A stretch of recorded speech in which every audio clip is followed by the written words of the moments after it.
The champagne was already warm by the time Clara Webb decided to ruin her life. She had not planned it. She had planned exactly 3 things for the evening: survive the opening speeches without falling asleep, avoid the buffet table because the salmon looked suspicious, and stay close enough to her best friend Lily's elbow to look like she belonged. That was the plan. That was the full, complete, responsible plan of a woman who had spent 3 years being very careful about everything. The plan lasted 40 minutes. It fell apart the way most plans do, not with a bang, but with someone daring her. "You would never," Lily said, laughing, holding a glass of sparkling cider she had not touched. "You literally would never, Clara. You're the most sensible person in this room." Clara looked at her. "That is the worst thing anyone has said to me tonight." "It's a compliment. It's a death sentence." Lily rolled her eyes. "Don't be dramatic." Clara looked out at the ballroom. It was enormous. Far too large for any building she had ever been inside, with ceilings that climbed so high above her head that she couldn't quite tell where the chandeliers ended and the sky began. The Pack Summit Gala happened once every 3 years, hosted in a rotating location by whichever Alpha territory was considered the most politically neutral at the time. This year it was the northern territory of House Greyvale, and the venue was a converted glass and stone estate that had once been a military stronghold. Everything in it was too large, too old, and too serious, which meant Clara felt very small, very new, and very out of place. She was human. She was also a +1. Lily had dragged her along with the energy of someone doing a friend a great favor, and Clara had accepted with the energy of someone who had not left her apartment for 3 consecutive weekends and was running out of excuses to refuse the world. Around them, 200 wolves moved through the ballroom in evening wear. They looked, to Clara's eyes, exactly like 200 very well-dressed people at any other formal event, except for the way they moved. There was a quality to the way wolves moved in a room, a coordination, a sense that every person present was aware of every other person present, at all times, without needing to look. Clara had spent enough time around Lily's family to recognize it. It still made the small hairs on the back of her neck stand up in a way she found both unreasonable and impossible to stop. The Alpha King had been announced 2 hours earlier. She had not seen him yet. She had heard him, briefly. A deep voice from the far end of the room that cut through the ambient noise of 200 conversations with no effort at all. She had not turned around to look. She was not sure why. Something about the quality of the silence that followed his voice made her feel very strongly that looking would be a commitment of some kind. She had sipped her champagne instead, then a second glass. Then, because someone kept refilling glasses and she was nervous and the salmon really did look very suspicious, and she had not eaten since noon, a third. "You would never," Lily said again, still laughing. "Never what?" Clara asked. She had already lost the thread of the bet, which was a bad sign. "Stand on that table and make a toast," Lily said. "You'd never do it." Clara looked at the table in question. It was one of the lower serving platforms, empty now except for a folded linen tablecloth and a single forgotten champagne flute. It was not, technically, a dining table.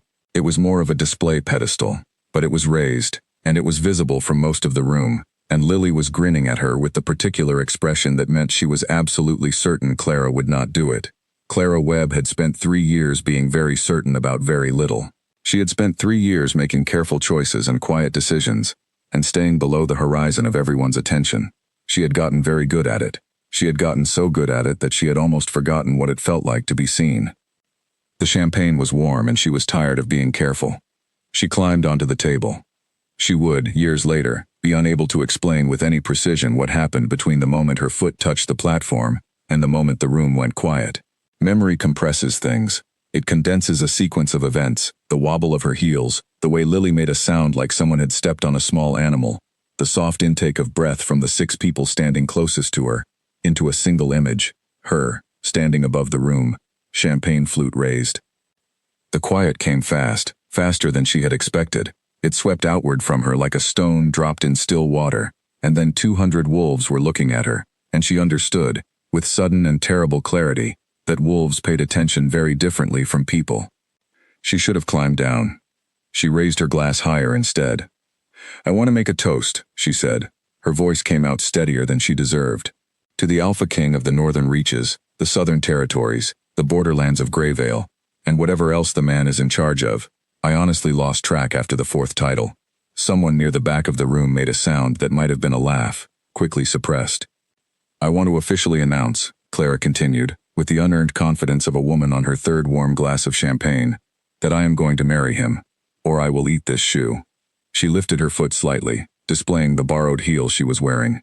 It was Lily's, which meant it cost more than Clara's rent, which meant this was an excellent reason to eat it over actually marrying someone. The room did not react the way she expected. She had expected laughter. She had expected the mild, politely amused reaction of a crowd humoring the human who had had too much to drink. She had expected someone to wave her down, maybe, and for Lily to appear at her elbow with an apology and an exit route. What happened instead was a different kind of quiet. It was the kind of quiet that has weight, the kind that settles over a room not because people have stopped talking, but because they have stopped breathing.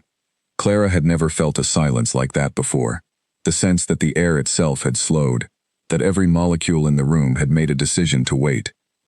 And then, from the far end of the ballroom, came a voice. It was the same voice she had heard 2 hours ago and deliberately not turned around for.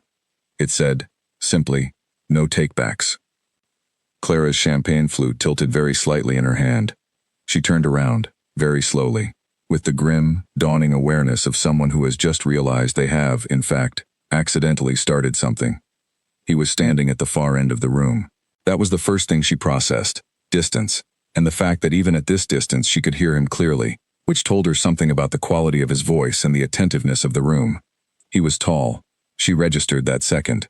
Tall in the way that some men are tall not because of measurement, but because of the space they take up, the sense that the air around them has rearranged itself to accommodate their presence. He wore formal evening clothes the color of deep charcoal, and he wore them the way armor is worn, not for the pleasure of it, but because the situation requires it. His face was turned toward her, across the length of the ballroom, across 200 wolves who had gone completely, unnervingly still. He was looking directly at her, with an expression she could not read from here. She was very good at reading expressions. She had learned, over 3 years, to read a room within 30 seconds of entering it. Exits, moods, allegiances, temperatures. She could not read his.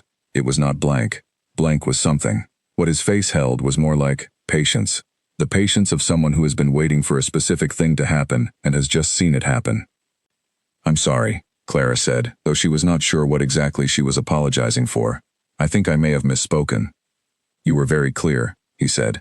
I was joking, she said. No takebacks, he said again. The same 2 words, the same voice, entirely level, entirely certain. There was a beat of absolute silence. And then the room laughed, not mockingly, not at her, but with the specific energy of 200 people witnessing something that has shifted from one category into another, from incident to event, and finding it both surprising and right. Clara stood on her pedestal with her champagne flute and her borrowed heel and her borrowed confidence, and she thought, I have made a serious miscalculation. Lily appeared at the base of the platform. She held her hand up. Clara took it. She climbed down. Somewhere during the descent she managed not to wobble, which was the one thing that went according to any plan she had made that evening. Did that just happen? Clara said. It was not a question. That just happened, Lily confirmed. Her expression was somewhere between horror and absolute delight. Clara looked across the room. The Alpha King had turned away, back to his conversation, back to the summit, back to being a king at an international gathering of hundreds of wolves, as if she had not just accidentally proposed to him, as if this had been a minor and expected interruption, accounted for, filed away. She should feel relieved. He had laughed it off. They all had. She would be quietly mortified for a few days, and then it would fade into the kind of story she told at dinner parties, assuming she ever attended dinner parties again, which she was currently rethinking. She sipped her champagne. The glass was empty. She had not noticed. I need water, she said. You need a lot of things, Lily said. Clara did not sleep well that night. This was not unusual for her. She was a light sleeper, had been for 3 years, woke at sounds that turned out to be nothing, lay still in the dark running through conversations she had already had, and conversations she should have handled differently. It was one of those things she had learned to manage, a feature of herself she did not love, but had reached a truce with. She was staying in one of the estate's guest rooms, which was enormous and very cold despite the central heating, and decorated in the particular style of very old buildings that have been renovated but not quite modernized, beautiful, functional, and slightly hostile to anyone under the age of 40. The bed was a king, which she was sleeping in diagonally because she could, and the ceiling was high enough that she couldn't see it in the dark. She thought about the voice. That was the thing she could not stop turning over. Not the embarrassment of climbing onto the pedestal, not the expression on Lily's face, not the laughter of the room. She kept coming back to the moment the voice had crossed the distance of the ballroom and said no takebacks, and the quality of it, the certainty. She decided it meant nothing. He had played along in the moment. It was a gracious response from someone practiced in gracious responses, that was all. She fell asleep near 3 in the morning, with her thumb pressed into the center of her palm in a small, unconscious gesture she had started 3 years ago and never managed to stop. The decree arrived at 7:45 the next morning. It was slipped under her door while she was in the shower. She found it on the floor of the entryway when she came back into the room, wrapped in a towel, reaching for her phone. She almost stepped on it. It was cream paper. Heavy stock. The kind of paper that announces its own importance before you have read a single word on it. It was folded in thirds, sealed with red wax. An impression she did not recognize. An animal in profile. Something with authority in its lines. Her name was on the front. Her full name, Clara Elaine Webb. Down to the middle name. Her middle name was not on any guest list. She had checked. She was listed as Lily's +1, first name only, no affiliation. She was quite certain she had not introduced herself to anyone by her middle name the previous evening, because she never introduced herself by her middle name. She stared at the envelope for a long moment. She opened it. The decree was 3 paragraphs. The language was formal but not archaic. Clear, precise. The kind of writing that has been reviewed many times before being committed to paper. It was signed at the bottom with a single name, Callum Gray. No title, just the name, in handwriting that was steady and clean and pressed into the paper with a certainty that matched the voice from across the ballroom. The first paragraph established the context of the previous evening's declaration. The second paragraph noted that within PAC law, a public declaration of intent witnessed by an assembly of this size carries formal weight, and that both parties were therefore under certain obligations. The third paragraph said simply that he would honor his response, and that she was welcome to honor hers. Clara sat down on the edge of the enormous bed. The towel was dripping. She was not paying attention to that. She was reading the third paragraph again, and then again. She pressed her thumbnail into the red wax seal. It was still warm. That made no sense. It had been under the door for however long she had been in the shower, but it was warm. The wax gave slightly under her nail, holding the impression of her thumb like it was making a note of it. She looked at the name at the bottom of the page. Callum Gray. Oh, she said, to the empty room. Oh, that is a problem. She spent the next hour and 14 minutes sitting very still on the edge of that bed, which was unusual for her. Clara Webb was not by nature a still person. She was a pacer, a habit she had developed early and never outgrown. The kind of person who processed things by moving through space until the thought caught up with the body. 3 years of living carefully had compressed that habit into smaller and smaller loops, first apartment-sized, then room-sized, then the 5 steps between her kitchen counter and her window and back.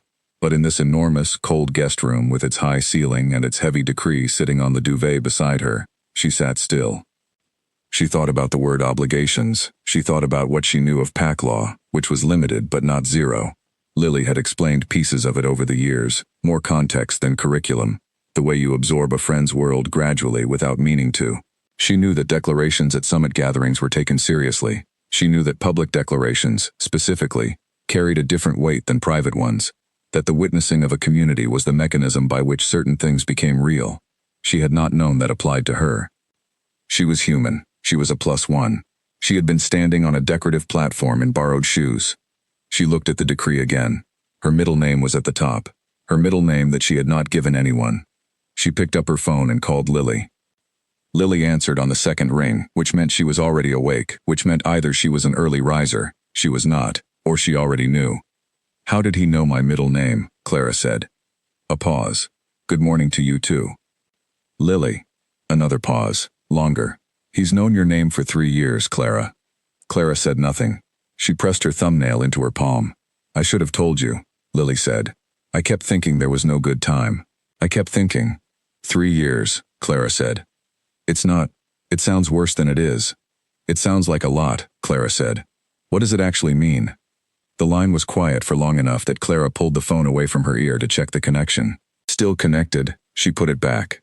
It means, Lily said carefully, that he's been waiting.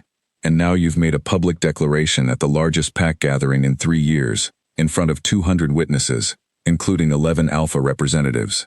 And he answered. Clara looked at the decree on the duvet, at the single name at the bottom, at her own name at the top, middle initial and all. I was joking, she said, for the second time. And for the second time, in a different voice, the answer came back. No takebacks. Callum Gray did not come to find her that morning, or the next. He did not send anyone to knock on her door. He did not follow up the decree with a meeting request, a formal introduction, or any of the things Clara spent 2 days preparing herself for. He simply continued being the alpha king of the northern reaches at an international summit, while she existed in the same building, and the gap between those two states of being was so large that she spent most of the second day wondering if she had imagined the whole thing. She had not imagined it. She had the decree. She kept it folded in the inside pocket of her coat, which she could not entirely explain to herself. She was not sentimental about paper. She was not the kind of person who kept things. She had spent 3 years making herself smaller, lighter, easier to move, and keeping things, physical things, emotional things, was the opposite of that. But she kept the decree. She told herself it was evidence. She told herself she might need it for whatever legal response she would eventually figure out. She pressed her thumbnail into the wax seal every time she thought about it, which was more often than she would have preferred. On the third morning of the summit, she was sitting in the estate's East Library, the smaller of the two libraries, with low ceilings and worn leather chairs and windows that looked out onto the frost-edged grounds, when the door opened. She knew before she looked up. She could not have explained how. Something in the shift of the air maybe, or the way the ambient sounds of the building rearranged themselves around a new presence. She looked up anyway, because looking away felt like the worst choice. Callum Gray was neither as tall nor as distant as he had seemed across a ballroom. He was still tall. He was still the person who made the air rearrange itself. But he was also just a man standing in the doorway of a library, holding 2 cups of coffee, looking at her with an expression that was polite, direct, and entirely unreadable. "You've been avoiding the main halls," he said. Not an accusation, a fact. "I've been enjoying the smaller library," Clara said. "The east one has better light." "It does," he agreed. He came in. He set one of the cups on the table beside her chair. He sat down in the chair across from her, unhurried, with the particular composure of a person who occupies space not by taking it, but by being too solid to move. The West Library has larger shelves. The East one has better chairs. Clara looked at the coffee. She had not asked for coffee. It was, however, exactly the way she took it, darker than most people preferred, the proportion of warmth to strength balanced in a way she had calibrated over years and never particularly shared with anyone. "How do you know how I take my coffee?" she said. "The same way I know your middle name," he said. She looked up at him. He was watching her with that patient expression, the one she had seen from across the ballroom, closer now, decipherable now in a way it had not been at distance. It was not coldness. It was not calculation. It was more like resolution, the expression of someone who has made a decision and is at peace with it. That peace made her more uneasy than anger would have. "That's not actually an answer," she said. "It is," he said. "It's just not a comfortable one." She picked up the coffee. The cup was warm. She held it the way she always held hot things, with both hands, not by the handle, which people found odd when they noticed. He did not comment on it. He just watched her in that way of his, as if watching her was neither a courtesy nor an imposition, but simply something he was doing because it was relevant. "You've known my name for 3 years, she said, not a question. Lily had already confirmed it. She was saying it again because she was the kind of person who needed to say true things out loud before she could process them. "Yes," he said. "We have never met." "We've been in the same room 4 times, he said. None of those times were situations where an introduction was possible. Clara thought about this. She could not immediately account for 4 occasions. She could account for the gala, obviously. She tried to run through the last 3 years, Lily's family events, pack gatherings she had attended as a +1 on various occasions, the one summit dinner she had been dragged to 2 years ago that she had spent mostly in a corner talking to a very interesting elder wolf about regional weather patterns. She put the coffee down. "The weather conversation," she said. Something shifted in his expression. Very small. Most people would have missed it. "You spent 40 minutes discussing barometric pressure with Elder Weston," he said. "He talked about it for 2 weeks afterward." "He was fascinating," Clara said, and she meant it. "He knew about coastal pressure systems and how they interacted with inland territories. I'd never thought about it that way." "I know," Callum said. "He told me." She stared at him. "You knew about the weather conversation." "I know about a number of things," he said. "That's not the concerning part. The concerning part is that you're going to spend a significant amount of energy trying to find a reason why this is wrong, when you have already made a public declaration in front of 200 witnesses. I was joking, Clara said, for the third time. It was becoming a thing she said less and less like she believed it. People joke when they're saying things they don't have permission to say directly, he said. That's what jokes are for. The silence in the library was different from the silence in the ballroom. The ballroom silence had been a held breath. This one was something else. Lower, steadier, the kind that happened between people rather than around them. I don't know you, Clara said. No, he agreed. Not yet. That's a significant condition. It is, he said. I've had 3 years to think about how to solve it. You, apparently, needed one night and a warm glass of champagne. Clara opened her mouth, closed it. The corner of his expression moved in a direction she had not expected. Not quite a smile. Not quite, not one. The restraint of someone who finds something genuinely amusing and chooses not to perform it. She picked up the coffee again. You were watching me for 3 years, she said. Aware of, he said. Not watching. There's a difference. Is there? Watching implies surveillance, he said. What I mean is that you were consistently present in spaces adjacent to me, and I was consistently aware of you. A wolf is aware of everything in his territory. You were in my territory. It's not a choice. It's a condition. I'm not in your territory, she said. I live in the city. I'm human. Lily Hartwell is your closest friend, he said. She is Pack. Her family home is on the edge of my western border. You have been to that home 17 times in 3 years. You were in my territory. 17 times. She had not counted. He had. That's, she started. Factual, he said. She looked at him. He looked back. The morning light from the east windows came in at a low angle and settled across the worn spines of the books on the shelves behind him, and he sat in the chair across from her with his coffee and his patience and his absolute, unmoving certainty, and Clara felt something she had not felt in 3 years tighten in her chest. It was not fear. She had felt fear many times in the last 3 years, had become a reliable expert in identifying its texture and managing its presence. This was not that. She did not immediately name it. She pressed her thumbnail into her palm instead and looked back at her book, which she had not actually been reading. I need time, she said. You have it, he said. The summit runs through the end of the week. That's 5 days. It is, he said. And after 5 days? He stood. He was unhurried about that too. The standing, the straightening, the retrieval of his cup. Every movement considered, nothing wasted. After 5 days, you go home, he said, and we discuss the next step. There doesn't have to be a next step, she said. He looked at her. From standing height, with the full weight of that patient expression, he looked at her for just long enough to communicate something without saying it. Then he said, No take-backs, Clara. And he left. She sat in the East Library for another 3 hours. She did not read. She held her coffee until it was cold, and then held the empty cup because her hands needed something to do, and she had left her book flat on her knee at the same page for the entire morning. Lily came to find her at noon. She came in quietly, which was not her natural mode, and sat down in the chair Callum had occupied. Well, Lily said. He counted, Clara said. He counted how many times I was in his territory. He knew about the weather conversation. He knows my middle name and how I take my coffee, and apparently, Elder Weston gave him a full debrief on our 40-minute discussion of coastal pressure systems.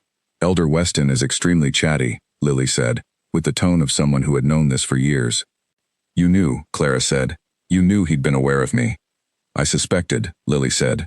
I wasn't certain until the gala. When he answered you, the way he answered you, I was certain. You should have told me.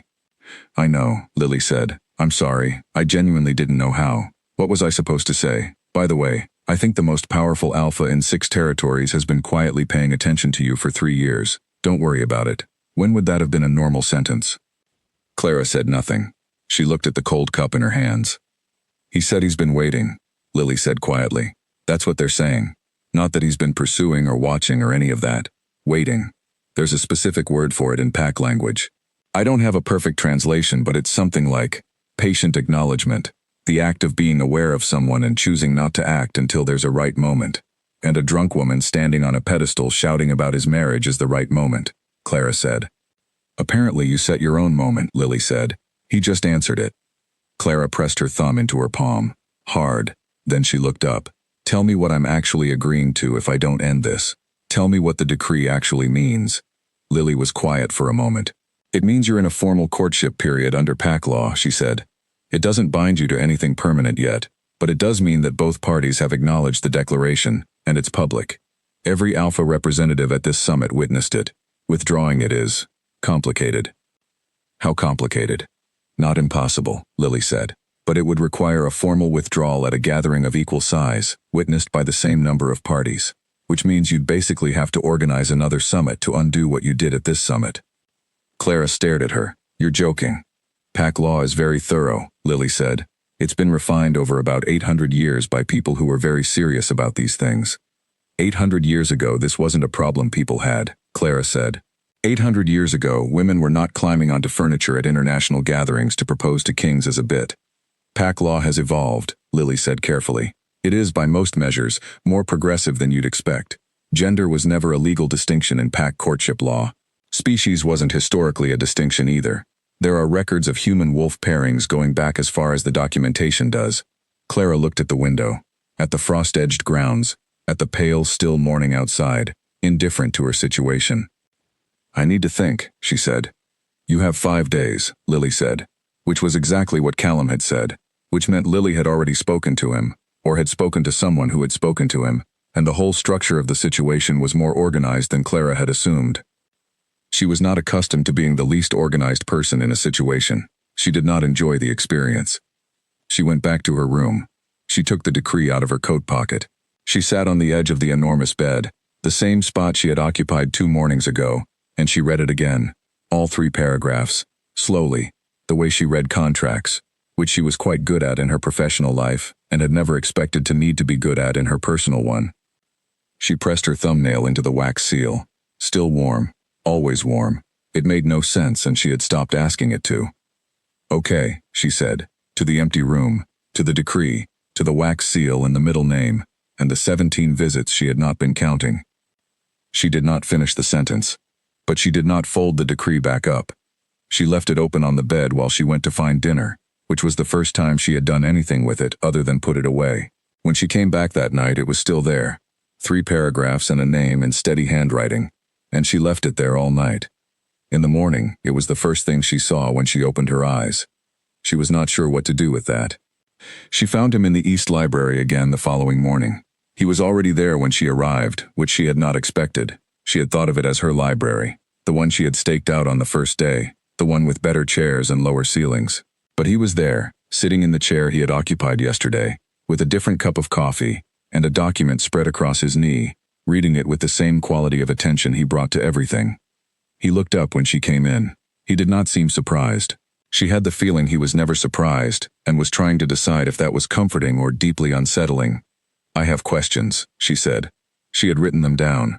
Actual questions, on actual paper, numbered 1 through 9, because she was this kind of person, and there was no point pretending otherwise. He closed the document on his knee. He waited. She sat down. She pulled out her list. She looked at number 1.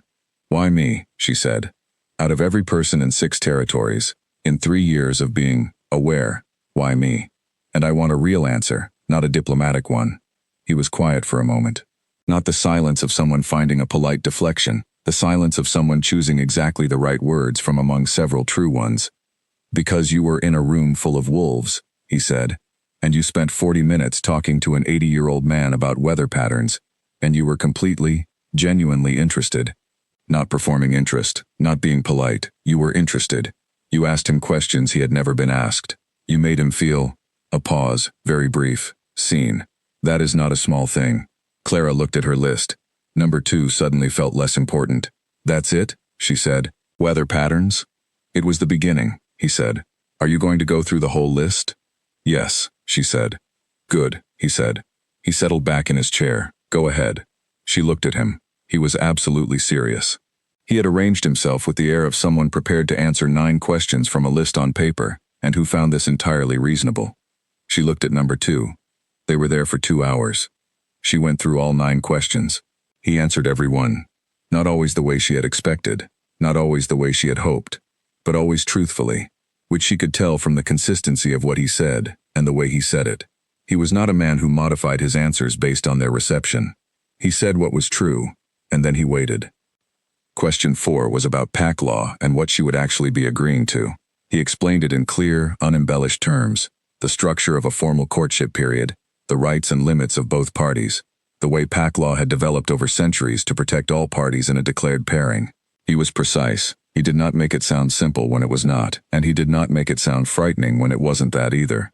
Question 7 was the one she had almost removed from the list 3 times. She asked it anyway. What happens if I decide to end this? Formally end it, the way Lily described. He did not flinch. Then you end it, he said. The process is complicated, as your friend described, but it is a real option. I would not prevent it. Even though you've been waiting 3 years. Even then, he said. This only works if you choose it. I am aware of that. She looked at him for a long moment. He looked back, same patient expression, same absolute stillness, but something beneath it now that she was close enough to see. Not vulnerability exactly, but the edge of something genuine. The place where the composure was not a wall but a frame, and behind the frame was a real person. She put her list away. I have one more, she said. It's not on the paper. Ask it. Are you afraid this won't work? She said. He was quiet, longer than before. She counted. 6 seconds. 7. Yes, he said. That is the most honest thing I can tell you. She nodded. She stood. She picked up her coffee, which had gone cold again while they talked, and she held the cup in both hands. I'll need the rest of the summit, she said. You have it, he said. She walked to the door. At the threshold she stopped. The weather conversation, she said. What did Elder Weston actually say to you about it? For the first time, something in his expression fully shifted, and it was, unmistakably, the edge of a real smile. Not performed, not diplomatic, genuine in a way that changed the whole geometry of his face. He said, Callum replied, that girl asked me if barometric pressure could be used to predict pack behavior patterns. I told her I hadn't thought of it, and then I thought about it for 2 days and she might be right. Clara stood in the doorway with her cold coffee and her 9-question list tucked in her pocket, and the morning light behind her. I was right, she said. I ran the numbers later. There's a correlation. She left. She did not look back. But she was smiling by the time she reached the end of the hall, and she did not press her thumb into her palm for the first time in 3 years, which she did not notice until that evening. That night she slept without waking. She went home at the end of the summit with 3 things she had not arrived with. The decree, still warm, in her coat pocket, the beginning of something she had not yet named, and a letter she had not opened. The letter had arrived on the 4th morning of the summit, not slid under her door this time, left on the windowsill of the East Library, where she had been spending her mornings. Same heavy paper, different seal. Not Callum's seal. Older than that, in a way she could feel without being able to explain it, the same way she could feel a storm coming before any reasonable indicator confirmed it. She had held it for an hour before putting it in the inside pocket of her coat, next to the decree. She told herself she would open it when she was ready. She flew home with it sitting against her chest, pressing slightly with every breath, and she did not open it. She lived in a city apartment, 12 floors up, east-facing. She had chosen it for the light. She had paid more than she comfortably could afford for the light and the height and the distance from ground level, and for 3 years those things had done the work she'd needed them to do. She was high enough that the street sounds were abstract. She could see the sky from every room that had a window. She was not accessible from below without going through 3 separate security systems, 2 of which she had installed herself. She was very good at being inaccessible. The apartment felt smaller than usual when she came back into it after 5 days away. She noted this the way she noted most things about herself that she found inconvenient, with clinical accuracy and without dwelling. She unpacked. She put her clothes in the hamper. She set her boots by the door. She put the kettle on. She put the decree on the kitchen counter. She stood there and looked at it while the kettle boiled. She picked it up and put it on the windowsill instead, where the morning light would hit it. She was not sure why that mattered. She told herself it was a purely practical decision, something to do with visibility, with keeping things she needed to think about in a place she would see them. She did not examine this reasoning too closely. She opened the letter at 11:30 that night, sitting on the floor of her kitchen in socks and her oldest sweater, with a cup of tea going cold on the counter above her head. It was written by hand. A different handwriting from Callum's. This one was older, less steady but more elaborate, with the flourishes of someone who had learned to write when penmanship was still a subject. The language was formal in a way that felt different from Callum's formality. Where his decree had been precise, this was ceremonial. Where his had been clean, this had weight. It was from the Pack Council, specifically from the senior elder of the council, a name she did not recognize, Elder Beatrice Crane, and it was addressed, again, to Clara Elaine Webb. It acknowledged the declaration. It noted the council's awareness of her human status. It expressed the council's requirement for a formal meeting before any courtship period could proceed under full PAC law recognition. It was, in other terms, a summons. She read it 3 times. She set it beside the decree on the windowsill and looked at them both. 2 documents that had rearranged her life in the space of 5 days, sitting side by side in the lamplight of her kitchen at nearly midnight. She called Lily. "I got a letter from someone called Elder Beatrice Crane," she said when Lily answered. The silence on the line lasted exactly long enough for Clara to understand that this was significant. "She wrote to you directly?" Lily said. "On the 4th morning of the summit, I opened it tonight." "Clara, is that bad?" "It's not bad," Lily said carefully. "Elder Crane doesn't write letters. She hasn't sent personal correspondence to anyone in, I don't know how long, decades maybe. She communicates through intermediaries. If she wrote to you personally." "She wants a meeting," Clara said, "before the courtship period gets formal recognition." "Yes, she would," Lily said. "She's the gatekeeper for that process. Any formal pairing involving the Alpha King would go through her. And the fact that she wrote personally." Another careful pause. "It means she's taking you seriously," Lily said. "It means she's not treating this as an incident that will resolve itself. She's engaging with it as a real thing." Clara looked at the 2 documents on her windowsill.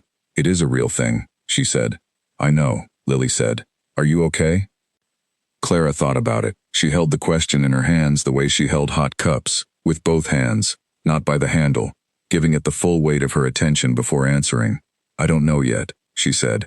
"Ask me again in a week." She went to bed. She lay in the dark. She thought about 9 questions and a list on paper and a man who said yes to all of them without deflection. She thought about an 80-year-old elder who had talked about weather for 2 days after their conversation. She thought about the word waiting, not pursuit, not watching, but waiting, and the specific quality it implied. The kind of waiting that required patience not as a virtue but as a condition of being. She thought about the letter on the windowsill with its ceremonial handwriting, and its summons framed as a formality.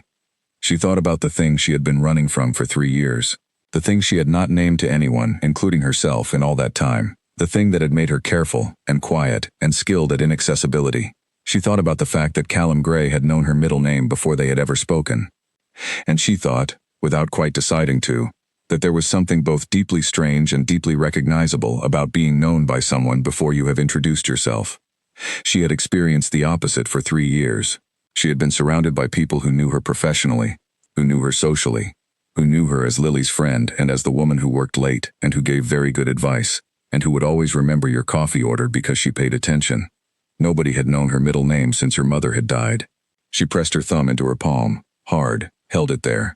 She did not sleep for a long time, but when she finally did, it was without the waking, without the sounds that turned out to be nothing, without the conversations she rehashed in the dark. She slept in one long pull all the way to morning, which was something that had not happened since before. She called Elder Crane's contact address in the morning and accepted the meeting. It was scheduled for 11 days later, in the neutral meeting house of the Eastern Pact Council, a building she had never been to, a council she had no relationship with, a formal assessment of whether a human woman who had proposed to an Alpha King as a dare while standing on a serving pedestal was a suitable candidate for the beginning of a recognized courtship under 800 years of Pact law. She wore her own shoes. The meeting house was not what she had imagined. She had imagined something ancient and imposing, full of stone and ceremony and the accumulated gravity of 8 centuries. What she found was a long, low building at the edge of a forest reserve, surrounded by old trees and new windows, with the particular quality of architecture that has been lived in and adapted and never quite finished. It felt like a working place, a thinking place, the kind of building where real decisions happened rather than where they were performed. Elder Beatrice Crane was 83 years old and 5 feet tall and wore reading glasses on a chain around her neck and a cardigan the color of wet slate. She was standing in the front hallway when Clara arrived, which was not the positioning Clara had expected for someone of her authority. "You're late by 3 minutes, Elder Crane said. "There was construction on the Eastern Road," Clara said. "There's always construction on the Eastern Road," Elder Crane said, "which is why I said to leave early." She studied Clara for a moment with sharp, very bright eyes. "You're not what I pictured." "What did you picture?" Clara asked. "Someone who looked more like she intended to cause trouble," Elder Crane said. "Come in, there's tea." The meeting lasted 3 hours. It was not, as Clara had feared, an interrogation. It was a conversation. A very thorough, Very direct, occasionally unsettling conversation, conducted by an 83-year-old woman who asked questions the way some people throw stones, not to wound but to test the depth of the water. She asked about Clara's family. Clara answered. She asked about her work, her history, her relationship with Lily's family, her exposure to PAC communities over the years. She asked about the night of the declaration, which Clara described as accurately and honestly as she could, including the champagne and the warm glass, and the fact that she had been dared. Elder Crane listened to all of it with the reading glasses on her nose and the cup of tea in her hands and said nothing until Clara had finished. The champagne is not relevant, Elder Crane said. People make declarations when they are ready to make them. The champagne gives them permission. It does not create the readiness. If the readiness were not there, the champagne would have produced a toast to good health, and you would have gotten down from the table, and that would have been that. Maybe, Clara said. Or maybe I was just being reckless. Being reckless and being ready are not mutually exclusive, Elder Crane said. The question I'm asking is not whether the moment was calculated. Nothing real is calculated. The question is whether you are someone who can exist in this world. Not perform in it, not survive it. Exist in it. Clara looked at her. What's the difference? Performing is about surfaces, Elder Crane said. Existing is about understanding. Can you understand what it means to stand in the position you have stepped into? Not the politics of it. I have people to handle politics. The substance, the weight of it, the history. Clara thought about the decree on her windowsill, about the 2 documents side by side in the lamplight, about 9 questions answered without deflection, about 17 visits she had not counted, about barometric pressure and PAC behavior patterns, and a correlation she had run the numbers on and turned out to be right about. I'm still learning, she said. I don't think I can claim to understand something I've only had 10 days with. But I pay attention. I've been told that's a reasonable substitute for understanding, when the paying attention is genuine.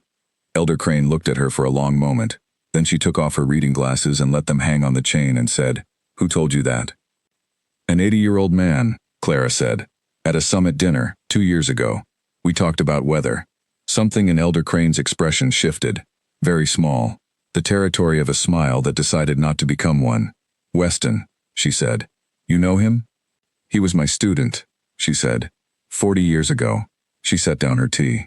You had 40 minutes with him and he recommended you to the Alpha King, and then spent 2 days reconsidering your theory about barometric pressure. He told you that? Clara said.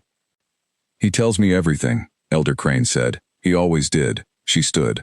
The meeting was over apparently, which Clara understood from the way Elder Crane moved. The particular decisiveness of someone who knows exactly when a conversation has reached its conclusion. You'll hear from the council within the week. And if the council says no, Clara asked. Then you'll have a complicated few months ahead of you, Elder Crane said. But I suspect the council will say yes. Why? Elder Crane looked at her with those sharp, bright eyes. Because Weston said to, she said. And in 40 years, Weston has been wrong about a person exactly twice. I intend to avoid being the third occurrence. She drove home in the late afternoon light. The eastern road had construction in both directions now, which she supposed was fair, and she sat in the queue of stopped cars and did not mind it in the way she usually minded delays, the edgy, restless sensation of time moving past her while she stood still. She sat quietly. She let the radio play. She watched the construction crew at work, the organized chaos of people who knew exactly what they were doing, and she thought about the word exist, and what it meant to exist in something rather than perform in it. The council's letter arrived 5 days later. It was brief, 3 lines. Recognition granted. Courtship period formally opened. All applicable PAC law conditions attached in the enclosed documentation. The documentation was 47 pages. She read all of it that night, with a red pen for notes in the margins and a legal pad for questions, of which she had 17 by the time she reached the end. It was thorough, dense, and surprisingly equitable. She had half-expected language that positioned her as the lesser party, the outsider, the human tolerated by a system built for wolves. What she found instead was a framework built around mutual acknowledgement. The word mutual appeared 31 times. She counted. She also found, on page 34, a clause she had not expected.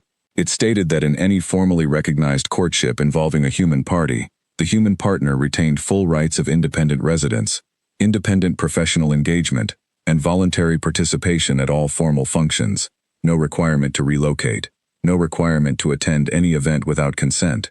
No requirement to alter her existing life until and unless a permanent formal union was established, and even then, only by mutual agreement. She read that page 4 times. She sat back. She looked at the ceiling. She had spent 3 years making herself small and inaccessible and careful. She had done it for reasons she had never told anyone. Reasons that lived in the locked room she had built inside herself where she did not go. She had done it because the alternative had felt like exposure, and exposure had felt like a door left open in a house where she was not sure the locks would hold. And now there was a 47-page document telling her that the thing she had accidentally stumbled into had the word mutual in it, 31 times. She picked up her phone. She was going to call Lily. Her thumb hovered over Lily's name. She put the phone down. She called Callum instead. He answered on the second ring. His voice was the same as it was in person. That quality of absolute attention, the sense that whoever was on the other end of the line was, in that moment, the only thing receiving his focus. "Clara," he said. Not Miss Webb, not the formal address she would have expected from a man with his title. Just her first name, clean and simple. "I read the documentation," she said. "All 47 pages? I have 17 questions." A pause. Brief. She heard the shift of someone settling. Movement suggesting a chair, somewhere on his end. "I have time," he said. "Right now?" "Yes." She looked at the legal pad with the 17 questions in her neat, narrow handwriting. She pulled it toward her. "Okay," she said. "Question 1. They were on the phone for 2 hours. He answered every question with the same directness he had brought to her list in the East Library. Precise, unembellished, honest when something was complicated rather than smoothing it into simplicity. He was also, she discovered, capable of a kind of dry humor that came out very quietly, in small observations that she almost missed the first few times before she calibrated to the frequency. By question 11 she was laughing at something he had said about the Pack Council's particular approach to document formatting, and it was real laughter. Not the performed kind she had gotten good at, not the laugh she deployed socially to smooth rooms, but the kind that came from somewhere low and honest and surprised. She stopped laughing. She noticed she had stopped pressing her thumb into her palm. "I'm coming to the next formal meeting," she said. "The Eastern Territory Review. Lily mentioned it. I'd like to come." "It's in 3 weeks," he said. "I know." A pause, not a thinking pause this time, something quieter. "I'll have someone send you the details," he said. "Don't send someone," she said. "Send them yourself." Another pause. Then, "All right," she said goodnight. She set the phone down on the legal pad with its 17 questions, all answered now, check marks beside each one in red pen. She sat in the kitchen in the lamplight with the 47-page document and its 31 instances of the word mutual, and she thought about 3 years of careful smallness and what it would mean to stop. Not yet. She was not ready yet. But the locked room was still there, and she had not opened it, and whatever was behind it was still the thing she had not told anyone. She would need to tell him, eventually. She knew that. Whatever was in the locked room was the thing that made the rest of it possible or impossible, and no amount of mutual or 47 pages could resolve it without that. But not yet. She looked at the decree on the windowsill, at the letter beside it from Elder Crane's counsel, at the documentation spread across her kitchen table. She had entered a room she had not meant to enter. She had done it drunk, on a dare, standing on furniture in borrowed shoes. And the room was larger and more thoughtfully built than she had expected, and somewhere in it there was a man who had waited 3 years and answered in 2 words, and then sat in a library for 2 hours answering her questions from a list. She thought, if this room has to fall apart, I want it to be because I chose to leave it. Not because I never let myself in. The Eastern Territory Review was held in a converted farmhouse that smelled of old wood and new coffee, which Clara thought was either the most reassuring or most dissonant combination possible for a formal political meeting. She decided on reassuring. She had dressed carefully, not performing carefulness, the other kind. The kind where you know what you want to communicate and you choose accordingly. She wore dark trousers and her best coat, and her own shoes, the ones she had bought herself, that fit her feet the way things fit when they were actually yours. She was the only human in the room. She had prepared for this, intellectually. She had not quite prepared for it in the way that hit you when you were standing in an actual room, the specific sensation of being the singular different thing, of knowing that every other person present was aware of you in a way that was not unfriendly, but was not ordinary either. The awareness of wolves was something she was used to in small doses. A roomful of it was different. She sat at the long table. She had been placed near the middle, which she chose to interpret as a neutral position, neither deference nor insult, just a seat at a working table. The meeting was called to order by a man she recognized from the summit, one of the Alpha representatives from the Southern Territories, who went by the name of Owen Hart, and who had the kind of face that had been carved by outdoor work and indoor patience over a long time. He did not look at her when she came in. He also did not look at her. He managed the specific middle distance of someone who has been professionally competent at this for decades. Callum was at the far end of the table. She did not look at him when she sat. She looked at the agenda sheet that had been placed in front of her, and read through it with her red pen ready, and tried to be a person who was attending a working meeting, and not a person cataloging her own reactions to being in a room with someone she had spoken to on the phone for 2 hours 3 weeks ago. The meeting was about water rights, specifically about the management of 3 shared rivers across eastern territorial borders, the historical agreements that governed them, and an emerging dispute about upstream usage that had apparently been building for 4 years. Clara was not, on paper, a person who had any particular standing in a dispute about water rights in wolf territories. She was also, she discovered within the first 20 minutes, a person who had spent 2 years working on environmental consulting cases that included watershed management and upstream-downstream regulatory conflicts. She had, in fact, contributed to the resolution of a similar dispute in a very different context. She had written a paper on the methodology. She did not say any of this. She listened. She took notes. She read the documents that were passed down the table. She followed the argument with the attention she gave to everything, full, active categorizing, and she thought about what she was hearing and what it reminded her of. Callum spoke 3 times in the first hour. Each time was brief, direct, and effectively conclusive, the kind of contributions that absorbed the arguments in the room and returned them organized. She noted this, the way she noted everything, with the specific awareness of a person who was paying attention to how someone worked as much as what they said. The dispute reached an impasse 40 minutes in. 2 of the Alpha representatives had a fundamental disagreement about historical precedent, and both were citing documentation that Clara had been handed a copy of, and both were correct about different things, in a way that was creating rather than resolving the problem. The room went around the same track twice. She could see where it was going, the same place it had been going for 4 years, apparently. She was quiet for a long moment. She looked at her notes. She looked at the documents. She said, to the table in general and no one in particular, what if the historical precedent isn't the right frame? The room went quiet, not the ballroom quiet, not the weight of 200 wolves. This was a different quality of quiet, working quiet. The quiet of people who are surprised by the source of a useful sound. Owen Hart looked at her. Go on, he said. She went on. She walked through the methodology, not her paper, not her professional history, just the core logic of how you resolve upstream-downstream conflicts when both parties have valid historical claims.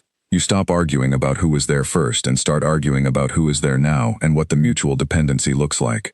The word mutual again. She did not miss the irony. She was careful to frame it as a question. She was the least authorized person in the room by every formal measure, and she was aware of that, and she phrased everything as an offering rather than a position. But the question she asked was real, and it was good, and she knew it was good, and the room knew it too, which she could tell from the specific quality of the silence that followed. Callum spoke. He built on the frame she had offered and moved it from question to proposal in 4 sentences. He did not credit her. He also did not credit her. He used the word offered, and he gestured slightly in her direction, and the credit was in the gesture rather than a formal acknowledgement, which she thought was probably the right call in this room at this stage of things. The proposal moved. 30 minutes later, the room had a working draft of a new approach to the river dispute that had been sitting still for 4 years. She did not press her thumb into her palm. She did not notice that she had stopped. After the meeting, in the farmhouse kitchen where the coffee was still being kept warm on a stovetop and 3 of the Alpha representatives were having a quieter, less formal conversation in the way people always did after the official business concluded, Owen Hart appeared beside her with 2 cups. You know watershed management, he said, not a question. I worked some related cases, she said. Related, he said, in a tone that suggested he found this characterization modest. You just untangled a 4-year dispute in 40 minutes. I offered a question, she said. Callum untangled it. Owen Hart looked at her with the kind of assessment that was not unfriendly, but was entirely thorough. He was the sort of man whose opinion was worth something, and who knew it. Not from arrogance, but from evidence. He's been waiting for someone who could walk into this world and stand on their own feet in it, he said. Not because it was required, because he was raised by a man who considered it the only worthwhile basis for anything. She looked at the coffee in her hands. His father? His father, Owen confirmed. Marcus Gray. Gone 15 years. He would have liked you. She did not know what to do with that. She said, "Thank you," because it seemed right. Owen nodded and went back to the conversation by the window, and Clara stood in the farmhouse kitchen with her coffee, and the particular feeling of someone who has been evaluated by someone who matters, and has come out the other side of it. She found Callum near the door as the meeting dispersed. He had been managing a final exchange with one of the Southern representatives, and when it concluded he turned and she was there, which he seemed to register not as a surprise but as an expected thing, the way the morning arriving was an expected thing. The mutual dependency frame was correct, he said. No preamble. Direct. The way he was always direct. It usually is, she said. When both parties are actually dependent on the same thing, the question of who has prior rights stops being the useful one. You've done this before. In a different context, she said. He looked at her. She looked back. The farmhouse door was open behind him and the afternoon light was coming in from the west, and she was standing in her own shoes in a room full of wolves, having just contributed to an actual working outcome in an actual formal meeting, and the feeling in her chest was something she could not compress into a small, manageable box. There's a second review in 6 weeks, he said. The Northern River, longer meeting, likely 2 days.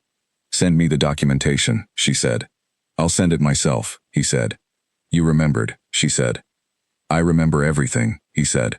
It was entirely matter of fact, no emphasis. He said it the way he said all true things, as information, not performance. That is one of the less comfortable things about me. I'm getting used to your uncomfortable qualities, she said. You have several. You have a list? He said. I have several lists, she said. Something moved in his expression, the not quite smile that had become familiar to her, the restraint of genuine amusement, the choice not to perform it. I'll read them, he said, when you're ready to share them. She walked out through the farmhouse door into the afternoon. Lily was waiting by the car, which she had driven here because she was in the area on other business and had offered, and she was leaning against the passenger door with the expression of someone who has been managing the effort of not asking questions for several hours. Well, Lily said, I think I contributed usefully to a water rights dispute that has been ongoing for 4 years, Clara said. That's not what I meant. I know, Clara said. She got in the car. She looked out the window at the farmhouse and the old trees and the western light. Drive. I'll tell you on the way. They were 40 minutes into the drive before Clara said, I think I need to tell him something. Before this goes any further, something I haven't told anyone. Lily did not ask what. She had known Clara for 6 years, and she understood the architecture of things left unsaid. Okay, she said simply. I don't know how, Clara said. You'll find a way, Lily said. You made a list for 9 other hard things. Clara sat with that. The car moved through the early evening landscape, the light going low and amber through the trees, and she pressed her thumb into her palm, old habit, and then deliberately stopped. She spread her hand flat on her knee instead. Flat, open, still. The documentation for the Northern River Review arrived 2 days later. He had sent it himself, no intermediary, no aid, just a direct message with the files attached and a single line of text at the bottom. The Northern River is more complicated. I thought you should have more time with it. She read through the files that evening. He was right. The Northern River dispute was older and more tangled, involving not just water rights but territorial migration routes, historical pack boundaries that had shifted over 3 generations, and a complicated set of agreements that had never quite been honored in the way they had been written. It was the kind of problem that had no clean solution, only a series of choices about which imperfection was most livable. She spent 4 evenings with the documentation. She made notes. She built a timeline of the territorial shifts and the agreements that had followed each one. She mapped the migration routes against the water access points and found 2 intersections that nobody in the existing documentation seemed to have flagged as significant. She sent him her notes on day 5. Not a formal report, just her notes, the raw version, organized but not polished. She included the 2 intersections she had found and a question about why they hadn't been addressed in the existing agreements. He responded within an hour. 3 sentences. The intersections had been addressed once, briefly, in an agreement from 42 years ago that had been superseded and not carried forward. He attached the document. Then, this is useful, Clara. Genuinely. She read the 42-year-old document. She found the clause that had been dropped. She sat back in her kitchen chair and felt the specific satisfaction of finding the thing that had been missing, the small hinge on which a large problem turns. She also felt something else, underneath that satisfaction. Something she had been aware of for several weeks, and had been managing the way she managed things she was not ready to address, by putting it in a room and not opening the door. She was not just contributing usefully to pack governance. She was good at this. She was good at it in a way that felt organic, not performed. Not the way she had been good at her professional work, which she was also good at, and which gave her genuine satisfaction, but a different quality. Like finding a key that fit a lock she had not known existed. She was going to have to admit to herself, not afraid of him. She had spent 3 years afraid of most things, or if not afraid, then vigilant, which was fear in professional attire. She was not afraid of Callum Gray. She was not entirely sure what she was, but it was not that. She called him the evening before the Northern Review. She had told herself she was calling to confirm the logistics.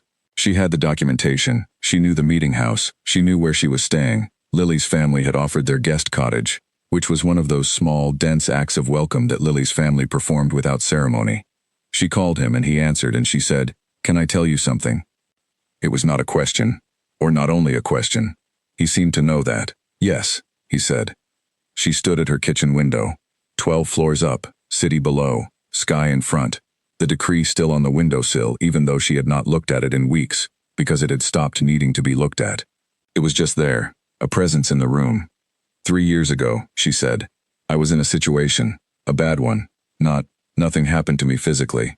I want to be clear about that, because I know how it sounds when someone says 3 years ago. Nothing happened that way.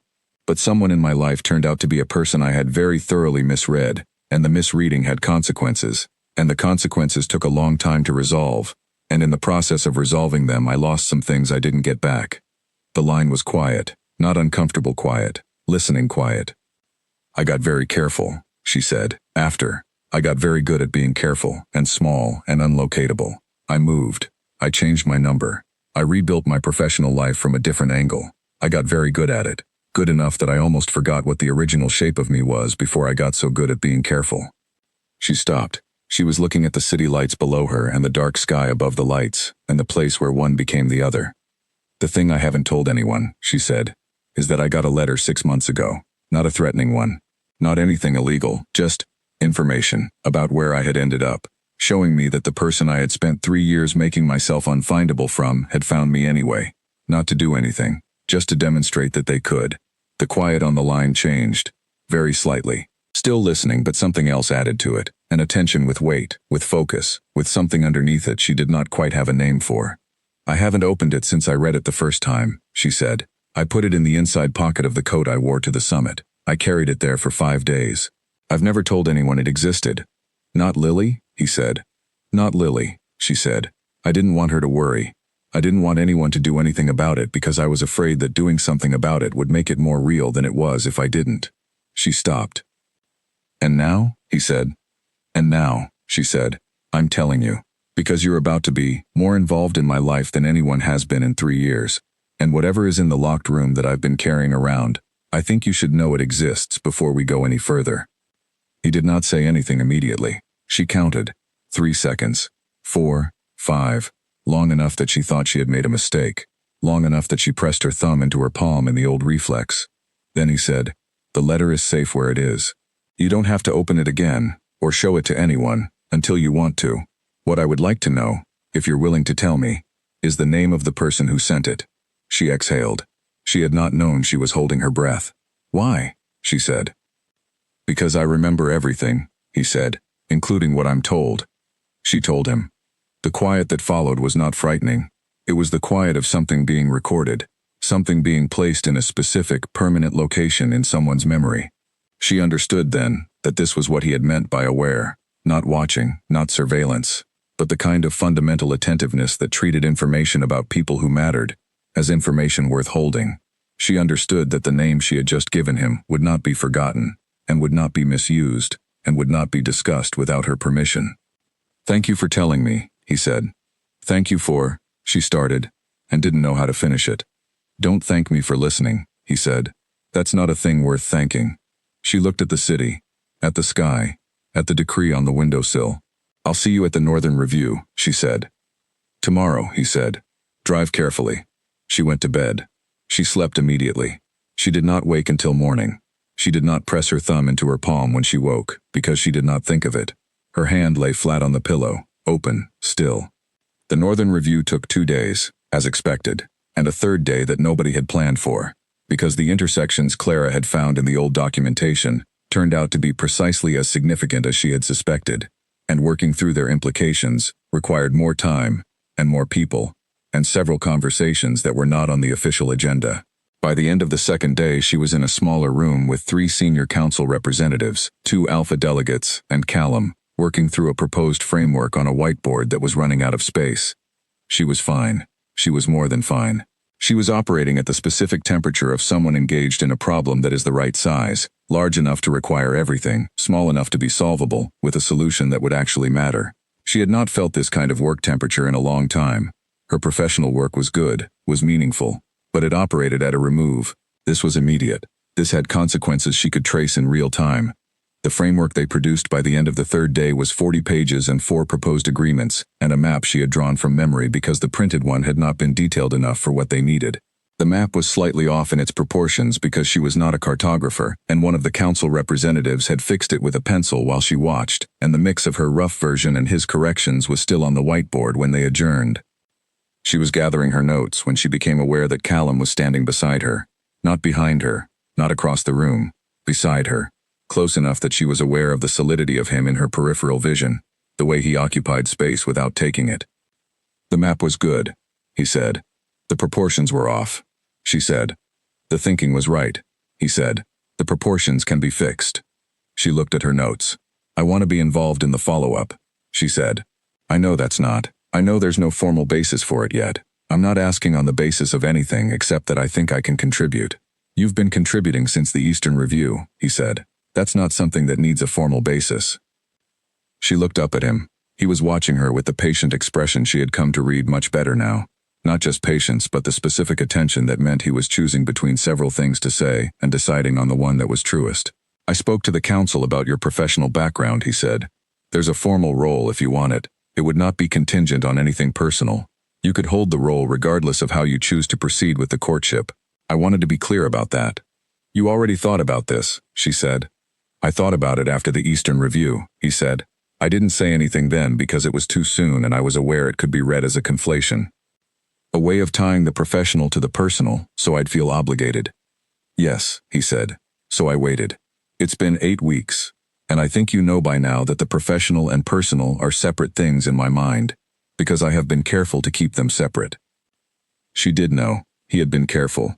He had given her the professional documentation and the meeting invitations and the working relationship without ever attaching them to the courtship except in the most incidental way. He had not used one to advance the other. She had noticed, and she had not said anything about it, and the fact that she had noticed and not said anything was itself a kind of statement. What's the role? She said. Environmental mediation consultant to the Northern Pack Council, he said. Specifically watershed and territorial boundary cases. You'd work with council members, but you'd have independent standing. You'd report to the council directly, not to me. She was quiet. She looked at the whiteboard with its 40-page framework and the rough map and the corrections. She thought about the problem she had just spent 3 days inside, the best 3 working days she had had in years. Send me the terms, she said. I'll send them myself, he said. She looked at him. He had been consistent about that, sending things himself. The small act that was not small. She was starting to understand that this was how he communicated care, through consistency, through doing exactly what he said he would do, always, in every instance, without variation. In a world where most people operated on a sliding scale of reliability, he was a fixed point. The strangeness of it had faded. She was starting to rely on it. That, she thought, was the scariest thing that had happened so far. There's a dinner tonight, he said. The council hosts one at the end of every review. It's informal. You don't have to come. Will Elder Crane be there? She said. She usually is. I'll come, she said. The dinner was in the farmhouse kitchen of the meeting house, which had a long table and mismatched chairs and candles in old glass bottles, and a collective warmth that had nothing to do with the temperature.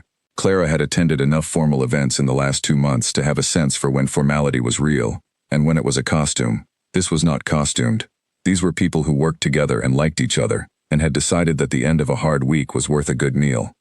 She sat between Owen Hart and a woman named Nora Aldous, who was the youngest of the council representatives, and who had been one of the 3 in the small room working on the framework, and who turned out to have a very precise, very dry sense of humor that Clara recognized instantly as her own frequency. They talked for most of the dinner. By the end of it, she felt the specific ease of someone who has found a person on the same wavelength, and that ease was not complicated by any of the other things in the room. Elder Crane was at the end of the table. She caught Clara's eye once during the meal and raised her glass very slightly. Clara raised hers back. She walked to her car at the end of the evening, and Callum walked beside her. Not arranged. It simply happened. The way proximity between people who have been in a room together for 3 days sometimes simply happens. The air was cold and clear, and she could see stars above the old trees, which was something she could not see from her apartment 12 floors up in the city, and had almost forgotten was available. "Thank you for the role offer," she said when they reached the car. "Thank you for taking it seriously," he said. She looked at the stars. "I told you something last month," she said, on the phone, "about the letter." "Yes," he said. "Have you done anything about it?" "I'm aware of the situation," he said. "I haven't acted on it. That's not my call to make." "But you're aware," she said. "Yes." She pressed her thumb into her palm. "Old habit." She stopped it. "If something changes," she said, "if there's a reason to act, you'll be the first to know," he said. "Before anything is done, that's a promise." She believed him. She believed it, the way she believed the consistency. Not because she was naive, not because she had decided on faith, but because she had watched him keep every statement he had made over the past 2 months, without exception. He had sent things himself. He had waited when he said he would wait. He had kept the professional separate from the personal, with a clarity that had cost him something. She could see that. He had answered 9 questions from a list. "Okay," she said. She got in the car. She drove to Lily's family cottage along the dark territory roads.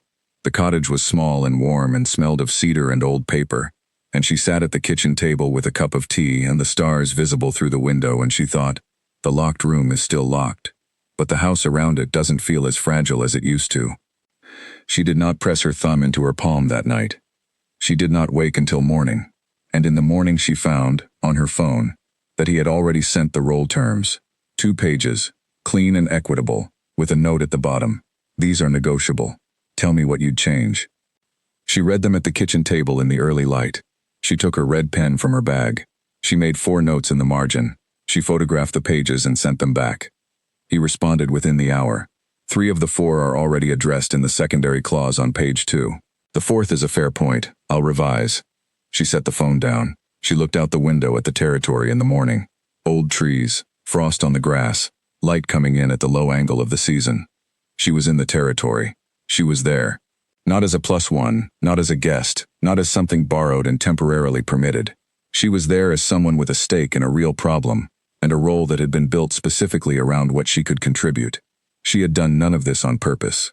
She had climbed onto a serving pedestal in borrowed shoes at 11 o'clock in the evening on her 3rd glass of warm champagne, and said something she thought was a joke.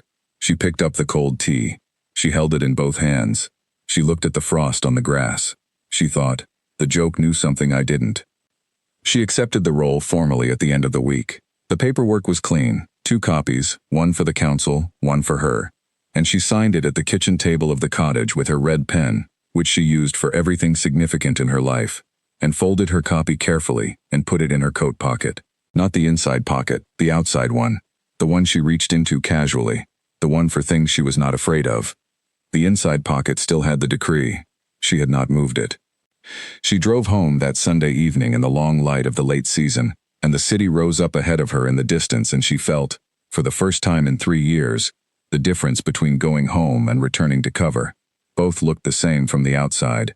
You drove the same roads and parked in the same space and rode the same elevator up 12 floors and put your key in the same lock. But one of them was a retreat, and one of them was a return, and she was only now able to feel the difference because she had been doing one, and now she was doing the other. She unpacked, she made tea, she put the copy of the roll terms on the windowsill with the decree and the letter from Elder Crane's counsel. 3 documents now. They looked, she thought, like the beginning of a file, the kind you built when something was real enough to need a record. Lily called that evening. She sounded careful, the specific care of a person who has been waiting to ask something and is now calibrating the moment. Clara had known her long enough to feel it through the phone. "You're different," Lily said. "I have a job," Clara said. "A real one, with the Northern Council." "I heard," Lily said. "That's not what I meant." "I know," Clara said. You're different, Lily said again. You've been different since the Eastern Review, but tonight it's more. Clara looked at the windowsill, at 3 documents in the lamplight. I told him, she said, about the letter. Lily was quiet.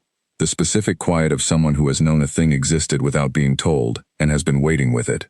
The one from 3 years ago? She said finally. There was a new one, Clara said. 6 months ago. I didn't tell anyone. Clara. I know, Clara said. I know. I was managing it. I'm still managing it. But I told him, and he knows the name now, and it's different, carrying something, when someone else knows it exists. It's physically lighter. That is a real thing. I didn't know that was real before. I should have been that person, Lily said, quietly. You would have tried to fix it, Clara said. You would have called your brothers and organized something. He just kept it. He held the information and promised to tell me if anything changed, and that was what I needed. I didn't know that was what I needed until he did it. Lily was quiet for a long moment. He's a good man, she said. He's always been a good man. I thought, when this started, that there was a real chance you'd run, and that if you ran I'd understand, and that might be the right outcome. But watching you over the last 2 months, I'm not running, Clara said. I know, Lily said. I'm not there yet. Wherever there is, I don't have a clear sense of what the end of this looks like. I'm working on it. That's fine, Lily said. You have time. Apparently I have 47 pages of documentation about exactly how much time, Clara said. Lily laughed. The real kind, surprised out of her.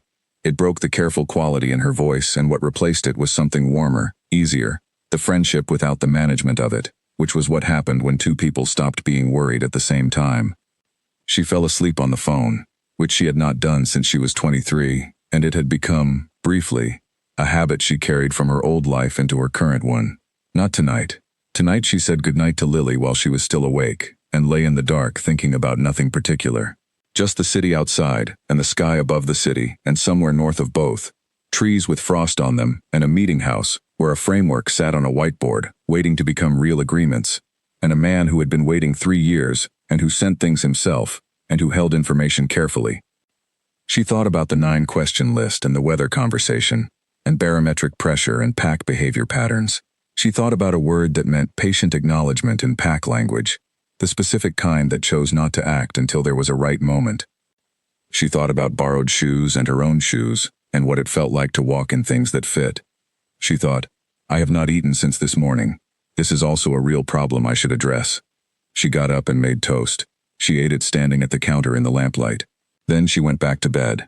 She slept until 8 in the morning, which was longer than she had slept in 3 years, and when she woke the sun was already in the east windows, and the decree was on the windowsill catching the light, and the morning was just a morning, ordinary in every dimension except the ones that counted.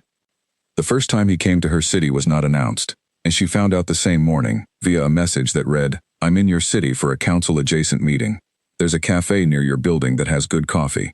I thought you should know, in case you wanted to meet or did not want to and would prefer I stay out of your neighborhood. She stared at that message for a full minute. In case you wanted to meet or did not want to and would prefer I stay out of your neighborhood. He had driven into her city, which was not his territory, which was not his terrain, which was specifically the place she had built her life to be inaccessible from, and then sent her a message asking if she minded. She wrote back, the one on the corner of Marsh Street or the one by the library? He wrote back, the one by the library, better chairs. She laughed. She picked up her coat and her keys and she went. The cafe was small and warm and smelled of roasted things and old paper from the bookshop it shared a wall with. He was at a corner table with a cup of coffee and a document spread across his knee, which was exactly how she had found him in the East Library the first time, and the continuity of it, the fact that this was simply who he was, in any room, in any city, working with the same quality of attention regardless of context, settled something in her that had not quite finished settling. She sat across from him. He closed the document. He looked at her with the patient expression, full and present. You drove here, she said. I had a meeting, he said. After the meeting, you looked up the cafe near my building, she said. I know the area, he said. I've been here before. She looked at him. When? The summit dinner 2 years ago was hosted here, he said. I drove through the neighborhood then. Drove through, she said. There was a street market, he said. You were there. You were buying things from a stall that sold what appeared to be very old maps. You had 3 under your arm when I saw you. She remembered that day with the sudden, sharp clarity of a specific afternoon recalled without warning. She had bought 4 maps. One of them was still on the wall of her office. "You saw me there," she said. "I told you," he said. 4 times. The summit dinner, the market, Elder Crane's winter gathering, and the gala. The market was not a formal occasion, she said. "No," he said. "It was a Saturday. You were wearing a blue coat and you had a very large cup of coffee, and you spent 20 minutes at the map stall before you bought the ones you wanted. You argued very politely with the seller about the price of the largest one, and won by exactly the amount you were aiming for." She stared at him. "You watched me negotiate." "I happened to be passing," he said. "You were good." She looked at her coffee. She thought about a Saturday in autumn, and 4 old maps, and a negotiation she had been quite pleased with, and a blue coat she still owned. She looked up at him. "You should have said hello," she said. "There was no formal context," he said. "It was a Saturday. You were a civilian at a street market. I was, out of my territory, for a brief purpose, in an unofficial capacity. Walking up to you and saying hello would have been what?" she said. He considered it. "Forward," he said, which was such an unexpected word from him that she blinked. "You didn't know who I was. I did know who you were. That's an asymmetry that would have required explanation, and the explanation would have been strange." "It was already strange," she said. "You already knew who I was. I just didn't know you did." "Yes," he said. "That's the part I have no good defense for." She looked at him for a long moment. He held the look without shifting. He never shifted. He was the most consistently present person she had ever encountered, which was something she had not known she needed until she was in the vicinity of it. "Buy me another coffee," she said, "and tell me about the winter gathering. I don't remember that one." He bought her coffee. He told her about the winter gathering, an event at Elder Crane's family house, 3 winters ago, where she had attended as Lily's guest and spent most of the evening in the kitchen, helping 2 of Elder Crane's grandchildren build something architectural out of small bread rolls and toothpicks. He had been at the gathering. He had not spoken to her. He had, apparently, watched the bread construction project from across 2 rooms, with something that she chose to interpret as admiration for the structural integrity of what they were building. "We made a very solid bridge," she said. The 4-year-old had excellent instincts for load-bearing design. "It held an entire bowl of olives," he confirmed. "I was impressed." She looked at him across the small cafe table, at the patience and the steadiness and the small, precise observations he kept making about moments she had lived and not known he was present for. She thought about the word strange, which was the right word, which had always been the right word. This was strange, all of it, from the beginning, and the fact that it was strange did not make it less real. "I'm going to need you to be patient a little longer," she said. "About the larger thing, the thing after the courtship period." "I know," he said. I'm not saying I won't get there," she said. "I'm saying I'm not there yet." "I know," he said again. "I've been waiting 3 years. A little longer is not a difficulty." She looked at the window, at the street outside, and the city going about its business in the autumn light. "The Bread Bridge winter gathering was 3 years ago," she said. "It was," he said. "So you've been patient since the Bread Bridge." The not-quite smile, small, genuine, the geometry of his face shifting into the territory of a real expression. "Boer. Since before the Bread Bridge, technically," he said. "But the Bread Bridge was notable." She laughed. Again, the real kind, low and surprised. She picked up her coffee. She held it in both hands, both of them, the way she always did. He had never commented on it, not once, not in any of their conversations or meetings or library mornings or phone calls. She had half noticed that. Now she noticed it fully. "You never mention the way I hold things," she said. "Why would I?" he said.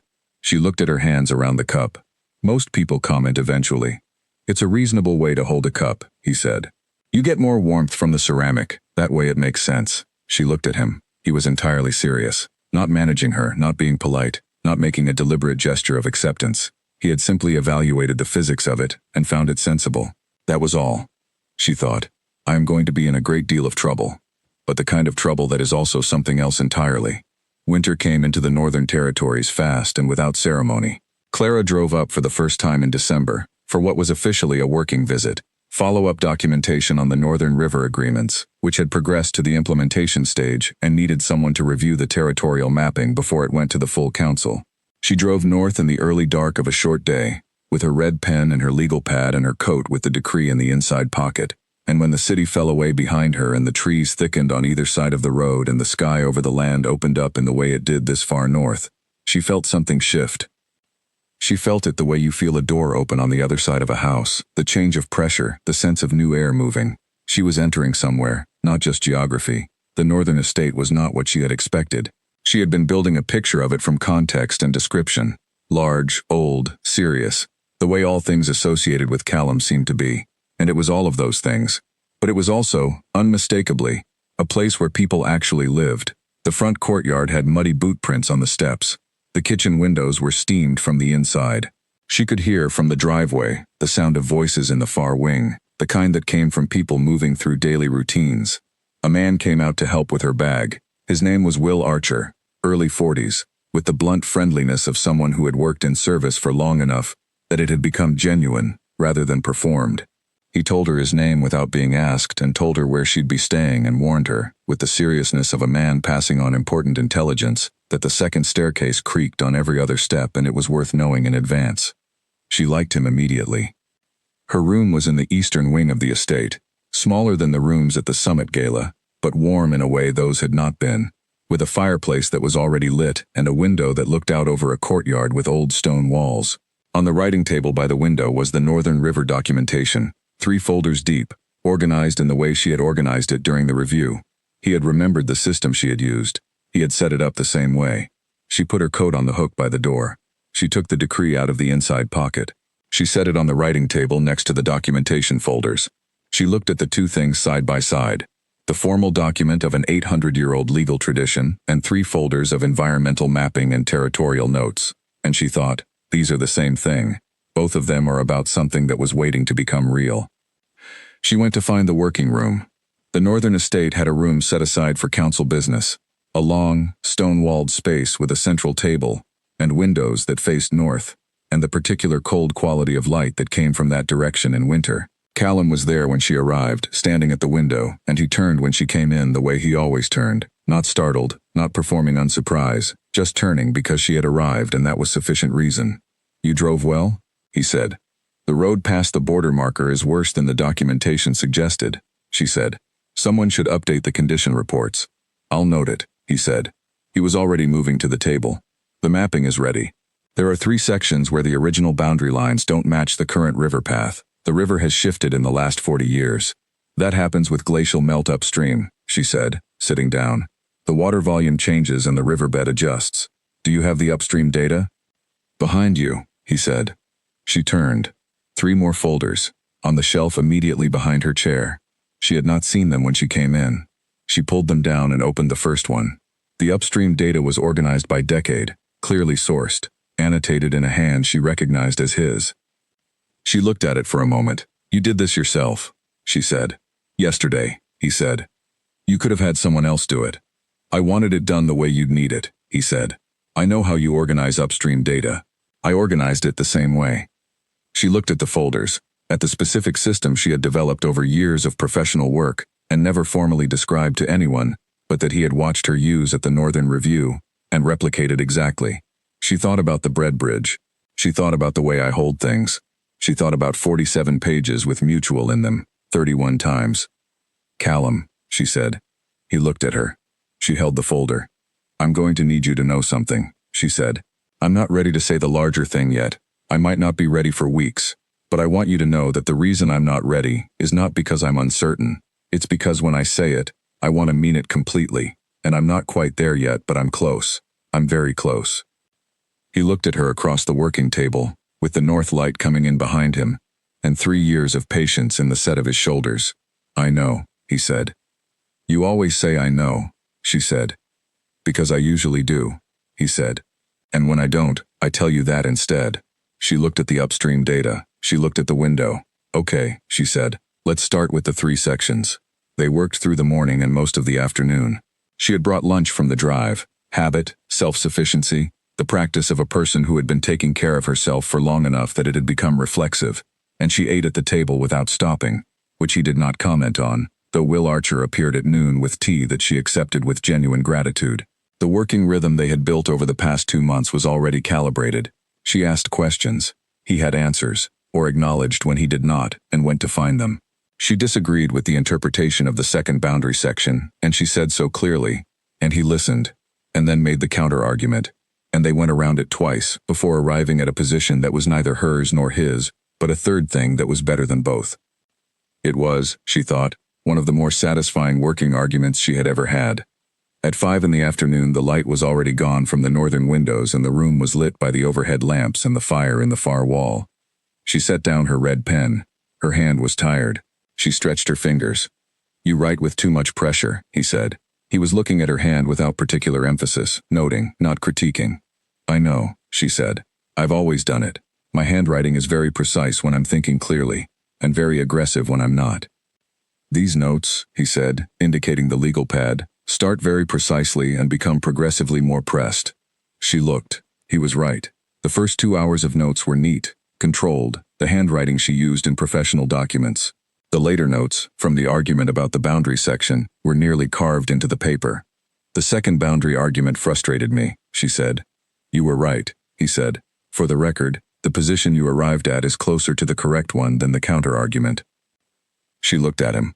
"You conceded the counter-argument." "I know," he said. "I was testing the frame.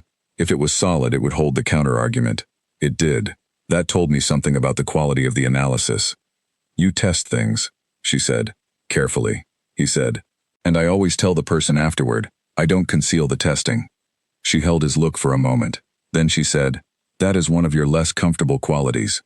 "Which list is that on?" he said. "List 3, she said. "How many lists do you have now?" 7, she said. "The 7th one is newer." "Is it about me?"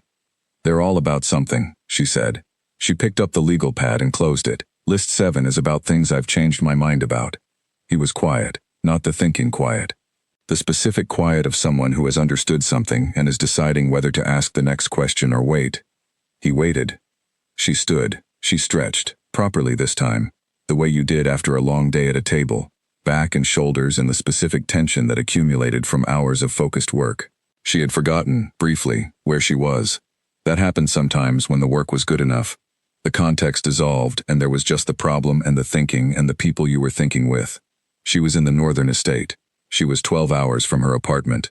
She was in his territory and it had stopped feeling like someone else's space and started feeling like a space she was present in. He was watching her, she realized, not in the way she had once found uncomfortable.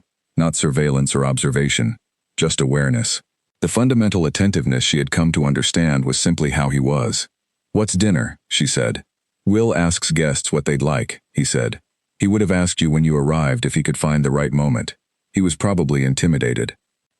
"By me?" she said. "You walked in," he said. "Read the folders I had organized, identified the upstream sourcing system before you sat down, and asked about the condition reports on the border road. Will is very good at his job. He also spends a lot of time around wolves. He's less practiced at humans who move like you move." "How do I move?" she said. "Like you know exactly what you're doing and are prepared to handle it if the room disagrees," he said. It was entirely matter of fact. She thought about that on the way to find Will Archer. She found him in the kitchen and she asked him, very gently, if there was a preference for the evening meal or if she should tell him hers, and he relaxed immediately and told her about the 3 things he had considered. She told him the second one sounded best, which it did, and she meant it. He smiled at her with the particular smile of someone relieved that you turned out to be who you seemed. She went back to her room and changed out of her working clothes and stood at the window looking at the dark courtyard with the stone walls and the frost on the old stone. She held her own shoulders for a moment, both arms crossed, the way she held herself sometimes in the quiet of her apartment when the day had been long, and the quietness was not lonely, but was still quietness. It was not lonely here. She noted that. The estate was full of presences, not intrusive, not demanding, but present, the way Callum was present. Everything here had that quality. She took out her phone. She opened the list she had labeled 7. There were 9 items on it so far. She read through them. The 9th item, added 3 weeks ago and not yet shared with anyone, read simply, "I think I was right." She put the phone away. She went down to dinner.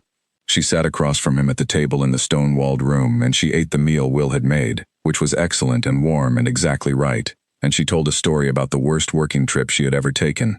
6 days in a remote location with equipment failures, and a colleague who could not read a map, and he listened with the focused attention he gave everything, and then said, with absolute seriousness, How did you fix the compass?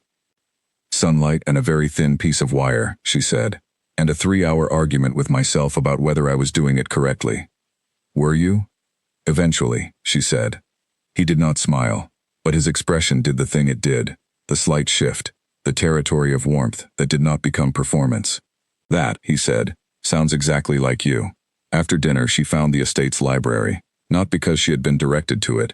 She had simply, in the way she did in unfamiliar buildings, mapped the layout during her first walkthrough, and noted the room that had the particular quality of air that old books created. She went there with the intention of sitting for an hour before sleep. The library was not the East Library of the Summit Estate. It was larger, older, more settled into itself. Shelves that had been filled over many generations and never quite been fully organized because the filling mattered more than the organizing. There were sections where the books were arranged by subject and sections where they clearly were not, and in between them small accumulations of things that did not fit any category but had been kept anyway. She spent 20 minutes just standing in front of the shelves, running her fingertips along spines. She found 3 books on watershed management. One of them she had cited in her professional work. One of them she had never seen before. She pulled that one out. That one is from 40 years ago, said Callum from the doorway. He was not holding anything. He was just there, with the door frame behind him and the lamp in the hallway beyond, his hands free at his sides. My father's, originally. He was interested in the water systems. Marcus Gray, she said. Owen Hart had said the name. She had held it since. Yes, he said. He came in. He went to the chair nearest the fire, the largest chair, worn at the arms in the way chairs are worn when one person uses them consistently for a long time. He sat in it with the ease of homecoming. He did not pick up a book. He looked at her, standing in front of the shelves with his father's 40-year-old book in her hands. He would have liked you, she said. She was repeating what Owen had said. She wondered if Callum knew Owen had said it. He said that, Callum said. Before he died. She looked at him. He said what? He said, Callum said carefully, that when I found the right person, they would be someone who argued in good faith, and then updated when the argument was over. He said most people didn't know how to do both. He said it was the quality that mattered most. He paused. He said he hoped I found someone like that. Clara stood with the book. You were thinking about this when you were at the Eastern Review, she said. I was thinking about it before the Eastern Review, he said. Since the morning in the East Library, the 9 questions. I argued in good faith on number 6, she said. And updated immediately when you'd heard the full answer, he said. Yes, I noticed. She looked at the book, at the shelves, at the accumulated evidence of a family that had kept things, not because things were valuable, but because they were real. That was the difference. She had spent 3 years making herself lighter, easier to move, less burdened by accumulation. She had let things go because holding things required trusting that you would still be there to hold them. She had the decree in her coat pocket. She had not let go of that. Can I borrow this? She said, holding up the book. Take it, he said. It's more useful to someone who'll use it. She sat down. Not in his chair, in the chair across from it, the one that was slightly smaller and faced the fire from the other angle. They were quiet for a while. The fire was the kind of fire that had been built to last, banked properly, with the right wood, burning low and steady. She read. He looked at the fire. The quiet between them was the kind that only exists between people who have passed the point where silence requires management. She was on page 30 when she said, without looking up from the book, I'm going to tell you something. He waited. She looked up. He was watching her with full attention, the way he was always watching, present and still. I'm not afraid of this anymore, she said. The thing I thought I was afraid of. Whatever it was I thought was going to happen if I let myself be here, fully. I thought it would feel like exposure, like a door left open in a house where the locks don't work. I've thought that for 3 years. She paused. It doesn't feel like that, she said. Here, in this house, with you. It doesn't feel like a door left open.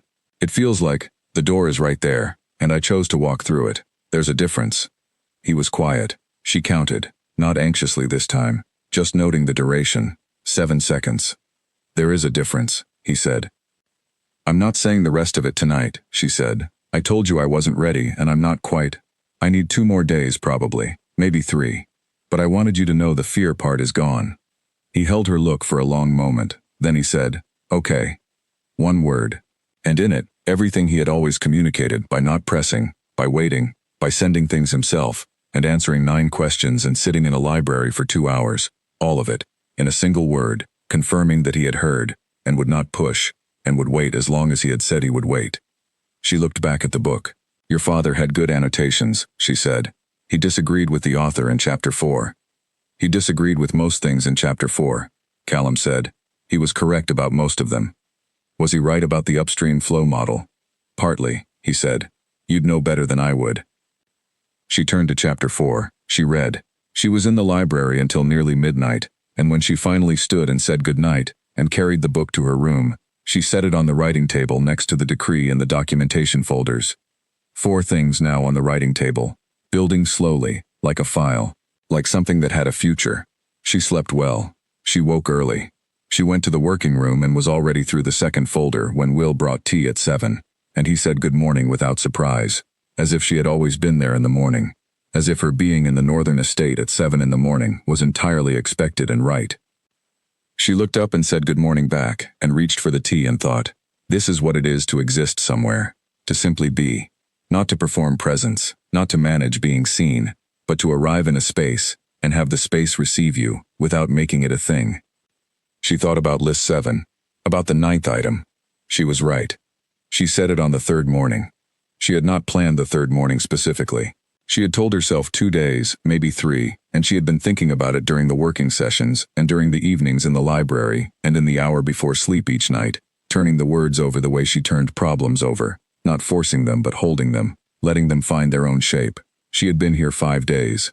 She had reviewed the documentation and resolved the mapping disputes and produced a clean set of implementation notes that were, she thought, the best work she had done in years. She had eaten Will's cooking every evening, and borrowed 2 more books from the shelves. She had walked the grounds in the frost of early morning twice. She had started to know the sound the second staircase made.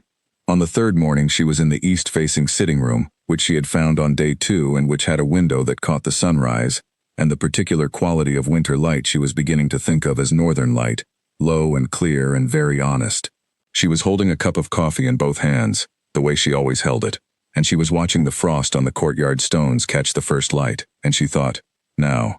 She found him in the working room. He was already there, as he was always already there in the mornings, with his document, and his window and his coffee. He looked up when she came in. I'm ready to say it, she said. He set the document down. He gave her his full attention, which he always did, but which felt, in this moment, more pronounced. The specific quality of being looked at by someone who is prepared to hold whatever you are about to give them. She stood in the doorway. She had learned, over the past months, that she did not need to sit to have important conversations. Sitting was for working. Some things needed the freedom of standing. I want to continue, she said, past the courtship period, all the way. I want to honor what I said in the ballroom, and I know that was a joke, and I know the joke has become something that is the opposite of a joke, and I want it. I want the thing it became. She paused. She held his look. I know that's not the formal language, she said. I know there's a protocol for this, and we can go through the protocol, and I'll do it correctly, when the time comes. But you have been honest with me from the beginning, and I want to be honest with you now, without the documentation and the formalities in the way. I want this. I have wanted it for a while. I was waiting until I was sure I was saying it for the right reasons and not because I was scared or grateful or because it was easier than saying no. She stopped. He was looking at her with an expression she had not seen on his face before. Not the patience, that was there, it was always there. But underneath it something that had come to the surface in the small, careful movements of his features. It was not relief, exactly. It was more like the specific quality of something that has been held for a very long time being allowed to be set down. He said, "Come here." She crossed the room. She stood in front of him. He stood. The careful, unhurried movement of someone doing something deliberately. And he looked at her from standing height with the full weight of 3 years and 8 months of patient acknowledgement and a waiting that had never become demand. He reached out and took her hand, just her hand, both of his around it, the way she held cups, not by the handle but with the full warmth of the contact. He held it steadily.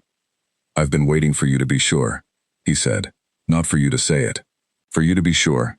Those are different things." "I know," she said. "I'm sure." "I know," he said. She laughed. She could not help it. The word, his word, the one he always said, the one she had documented in at least 3 of her 7 lists.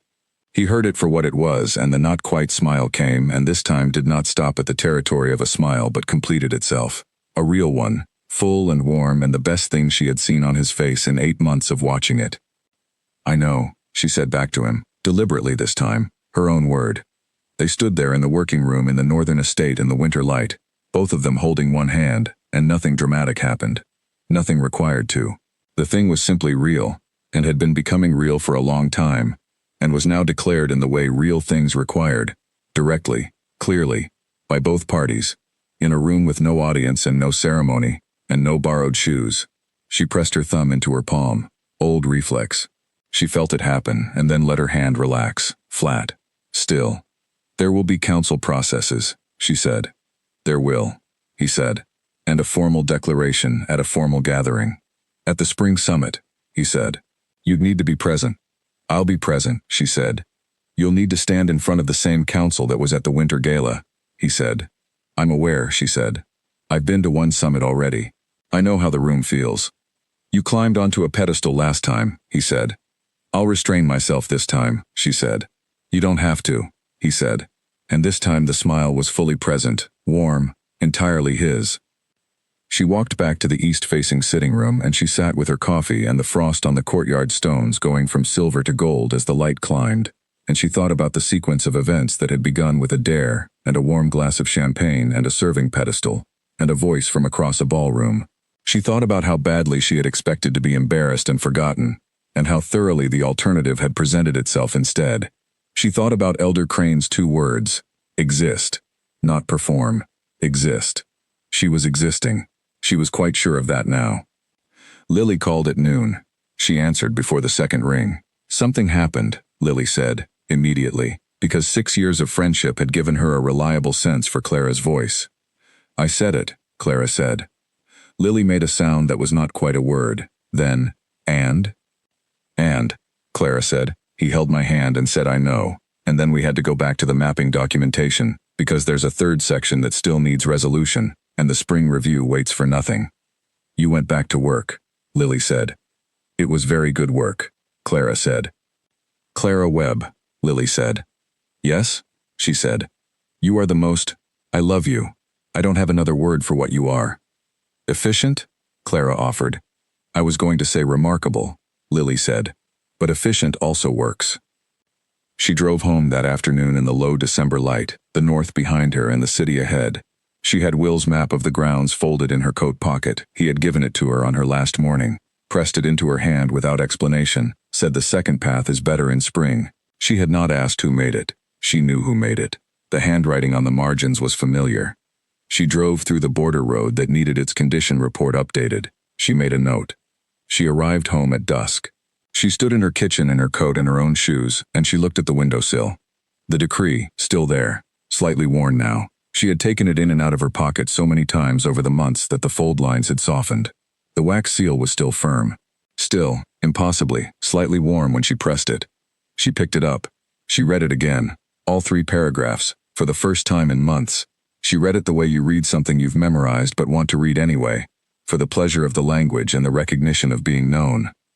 She set it back on the windowsill. She put the map from Will beside it. She put the notebook with the 7 lists in the kitchen drawer, because it had served its purpose. She kept the red pen. She would always keep the red pen. She made toast. She stood at the counter and ate it in the lamplight and thought about spring and a formal gathering and a declaration that would not be a joke but had started as one. She thought about the difference between borrowing things and owning things, about shoes that fit, about the shape of herself before 3 years of careful smallness, and whether that shape was recoverable, and whether what was emerging now was that original shape or something new. She thought it was something new, better for the building, if not for the ease of it. Real things were rarely easy. That was not a complaint. She washed the plate. She went to bed. She lay in the dark and pressed her thumb into her palm once, in old habit, and then spread her hand flat and left it there. She slept. In the morning she had 17 emails, 3 of them from the council about the spring summit preparations, 1 from Nora Aldis with a forwarded article about upstream water management that she had flagged as potentially relevant to their work, and 1 from an address she did not recognize. She opened Nora's email first. The article was relevant, very relevant in fact, with an upstream modeling approach that solved one of the remaining problems in the Northern River framework. She replied immediately with 4 questions and a note of appreciation. Then she opened the email from the address she did not recognize. It was not threatening. She had said that about the letter from 6 months ago. It was not threatening. Just information, a demonstration. This was the same. 3 lines, no greeting, no signature. Information about her new role. Information about the spring summit schedule, which was not yet public. She sat at her kitchen table for a very long moment. She read the email again. She set her phone face down. She picked it up. She called Callum. He answered immediately. "There's an email," she said, "from the same source. They know about the role and the spring summit." The quiet on his end lasted 2 seconds. "Send it to me," he said. "I'm sending it now," she said. "Don't close the application," he said. "I'll have someone look at the source." "I thought you said nothing would be done without telling me first," she said. "Nothing has been done yet," he said. "Looking at the source of an email is information. I will tell you what we find before we act on any of it. That is still the promise." She breathed. "Okay," she said. "Are you all right?" he said. She thought about it. Her hand was flat on the kitchen table, not pressed into her palm.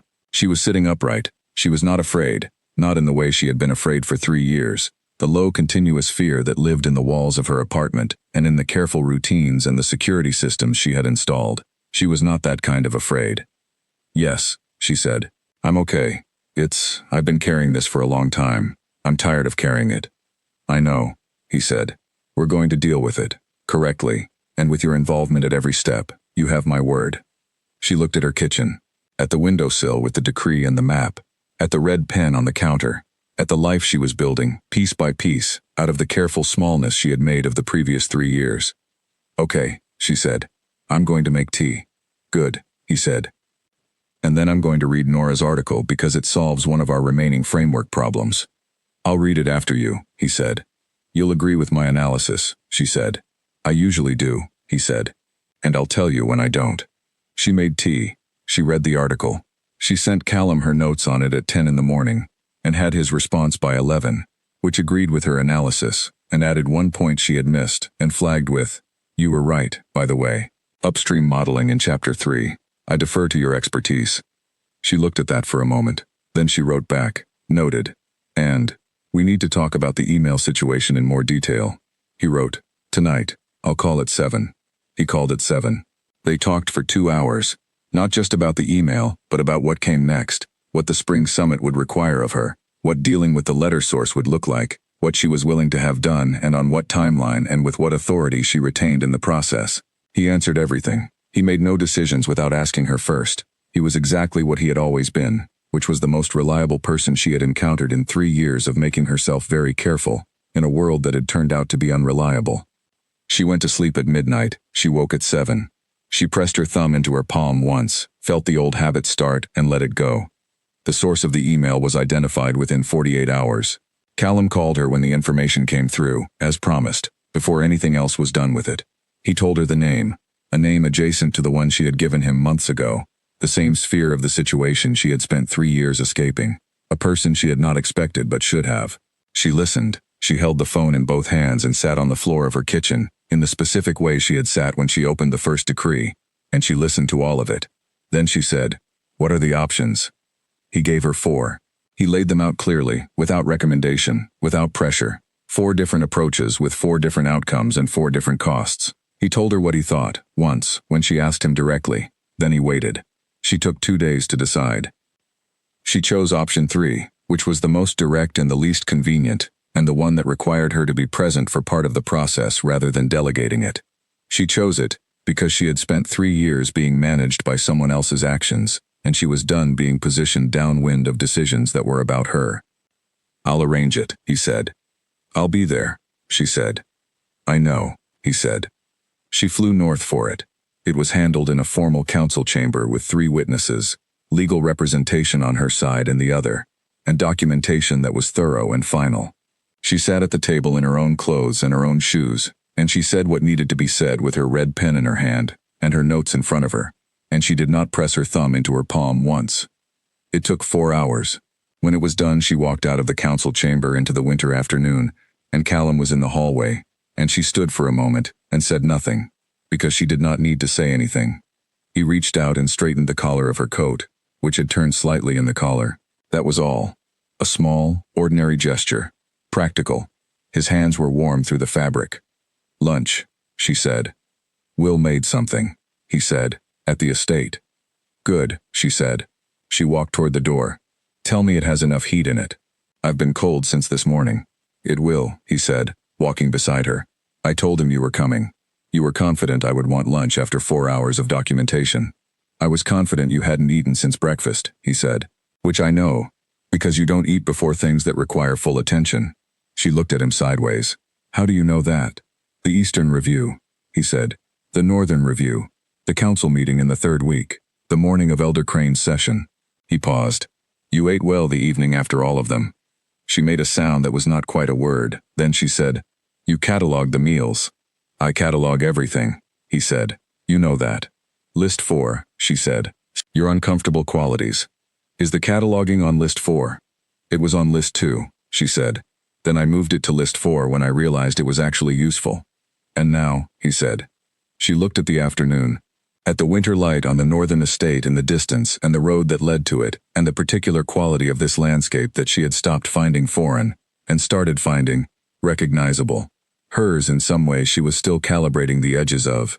Now it's not on any list, she said. It's just a fact about you.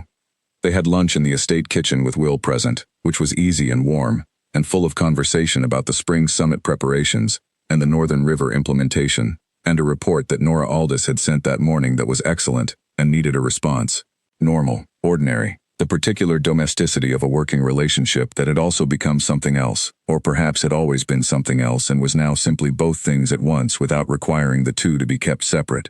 She stayed another night. In the morning she drove home in the early light, and she stopped at the border road to make a note about the condition.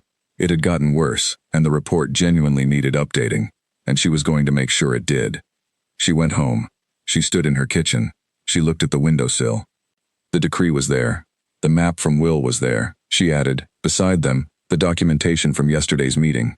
Her copy, signed, final, the thing that had ended something and made space for something else. She thought, the locked room is empty now.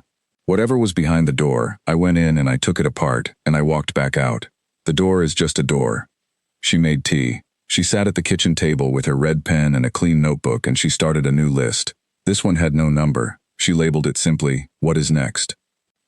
Item 1, Spring Summit. Item 2, Formal Declaration. Item 3, Figure out where home is now. She sat with item 3 for a while. Her apartment was on the windowsill. The northern estate was in the early morning light. She was in both. In some new configuration she did not yet have the map for. She would need a better map. She would also need to ask Will about the second path. Spring came into the northern territories like someone who had been waiting outside a long time, and was now simply done waiting. Clara drove north in March with the windows cracked and the landscape changing on either side of the road in real time. Mud and new green and the particular smell of ground that has been frozen for months and is now, at last, deciding to be something else. She had been north 6 times since December. She had kept count not because she was tracking anything in particular, but because she was a person who counted things. And 6 felt significant in the way certain numbers felt significant. Not symbolically, but practically. 6 trips north meant the northern estate had become a place she came to, not a place she visited. The distinction was in the body. You could feel it in whether you needed to consciously orient yourself when you arrived. She no longer needed to orient herself. Will had the second path ready, as promised. She walked it on her first evening back in March. A longer route around the eastern edge of the grounds, through old trees and along a stone wall that had been built before anyone currently living could remember.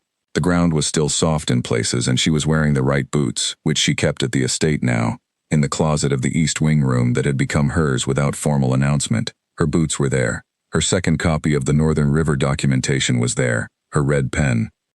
She walked the second path in the evening light and thought about spring and what came with it.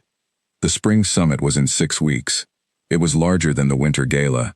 3 days, 240 representatives from every recognized PAC territory, hosted this year in the central neutral territory of House Aldenmore. It was the largest formal gathering in the PAC calendar. It was the occasion for declarations of territory, of alliance, of formal unions.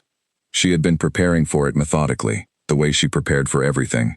She knew the agenda, the format, the protocol for formal declarations, and what was expected of her specifically, the specific position she would stand in, the specific language she would be asked to confirm, the way the declaration was structured under PAC law so that both parties spoke in sequence and neither party spoke for the other.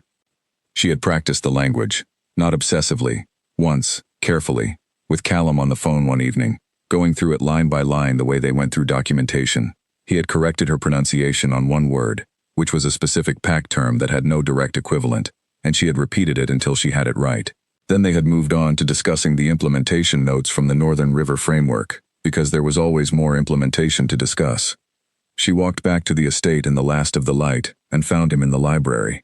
He was reading something technical, she could tell from the position of the book, held slightly closer than he held fiction, and he looked up when she came in. "The second path is good," she said. "The stone wall section is better in spring." "Will built that section," he said, 3 years ago. He wanted to extend the original path.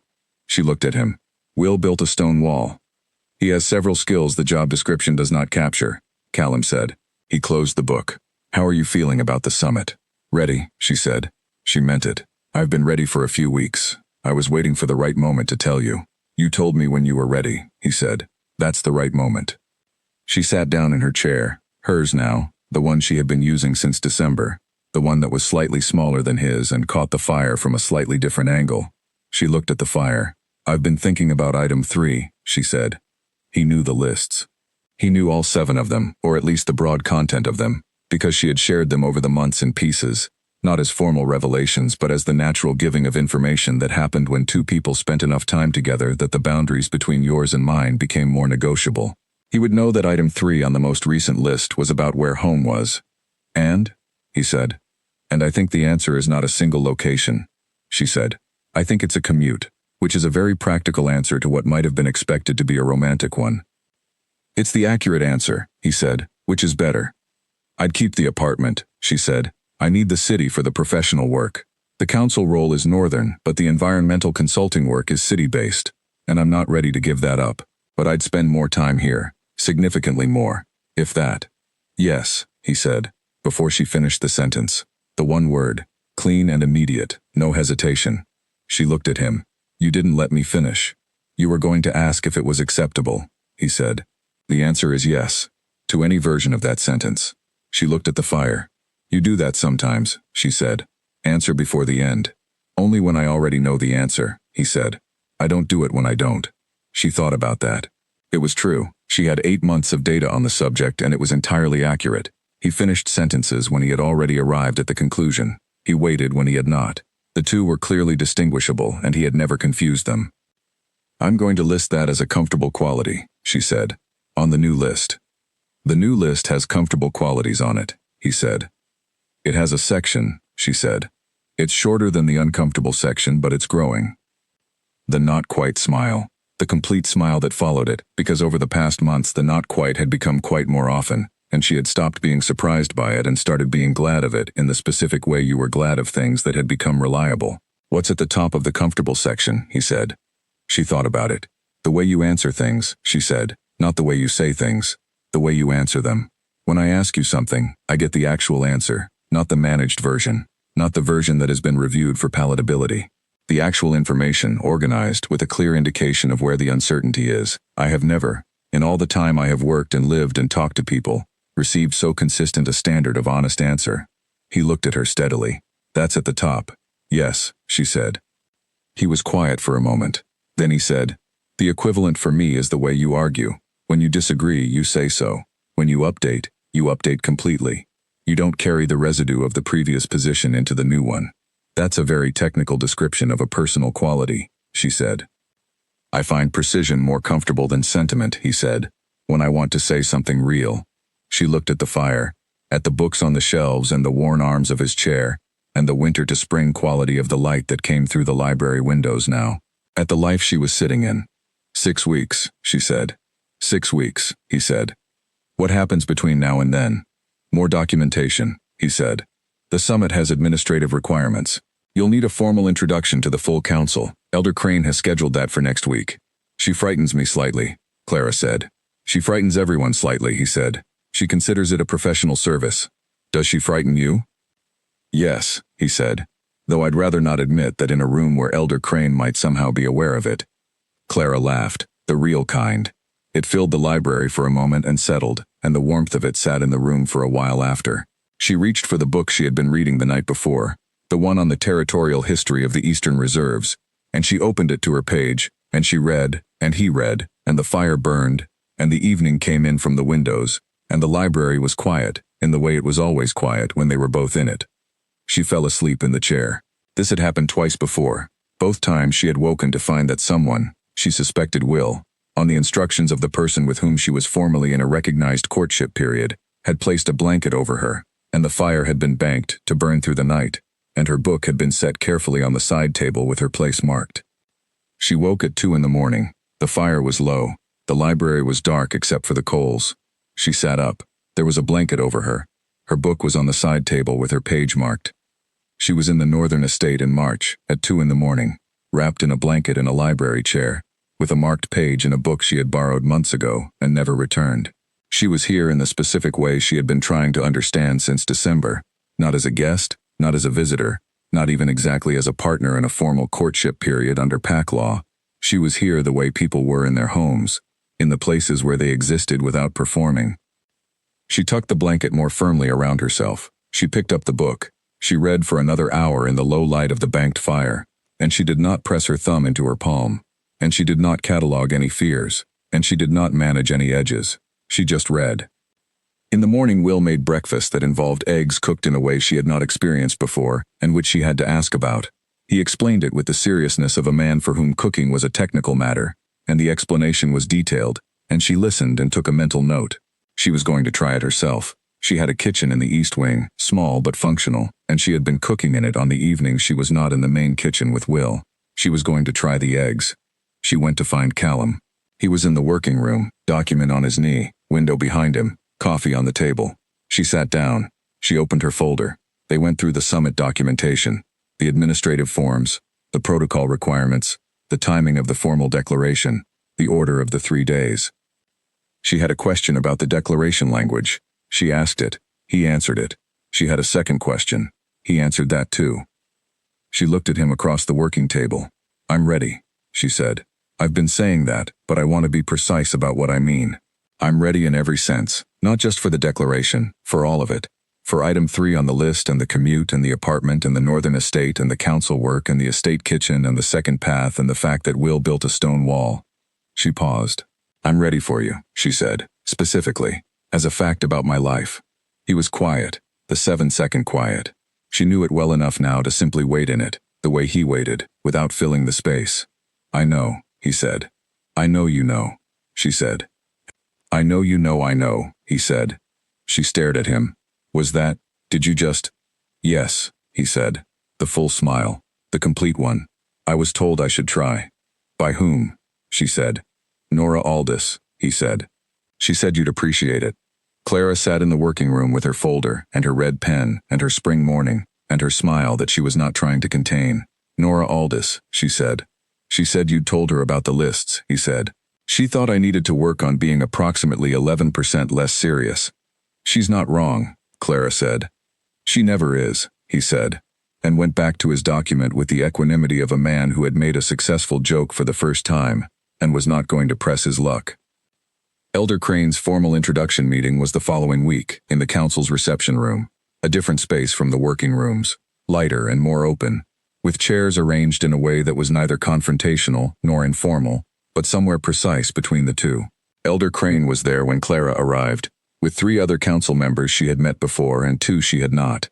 The meeting was nothing like the 3-hour conversation from the previous autumn. That had been an assessment. This was something else. A welcome, she understood after the first 10 minutes, extended in the specific way that formal bodies welcome people they have already decided to include. The questions were gentler, the conversation moved more freely. One of the council members she had not met before, an older woman with the name of Ruth Caldwell, who had the build of someone who had spent decades outdoors and the voice of someone who had spent decades in rooms where being heard mattered, asked her, with straightforward directness, what she planned to do about the Spring River monitoring schedule, and whether she had considered the Northern Tributaries reporting cycle. Clara told her what she planned to do about the Spring River monitoring schedule. Ruth Caldwell listened. She asked 3 follow-up questions. She nodded once at the end. That, Clara understood, was Ruth Caldwell's version of enthusiastic endorsement. Elder Crane walked her out at the end of the meeting, which was, again, not the expected positioning for someone of her authority. They walked through the building's front hall, and Elder Crane said, without preamble, "How are you finding it?" "Which part?" Clara said. All of it, Elder Crane said. Clara considered the question seriously, which Elder Crane would expect, and had always expected. Larger than I anticipated, she said, but the kind of larger that turns out to be what you were looking for, not the kind that overwhelms. Good answer, Elder Crane said. Thank you for the council's recognition, Clara said. At the start, I'm aware that wasn't a foregone conclusion. It was close to one, Elder Crane said, but not foregone. Weston's word carries a great deal of weight, but it doesn't carry everything. She paused at the door. You carried the rest yourself. She said it in the tone of a woman distributing credit where it was precisely due, with no inflation and no diminishment. Clara accepted it the same way. 6 weeks, Elder Crane said. 6 weeks, Clara said. Try not to stand on the furniture, Elder Crane said. And the expression that had been threatening to become a smile since the very first morning finally did. The weeks compressed the way time compresses when it is full.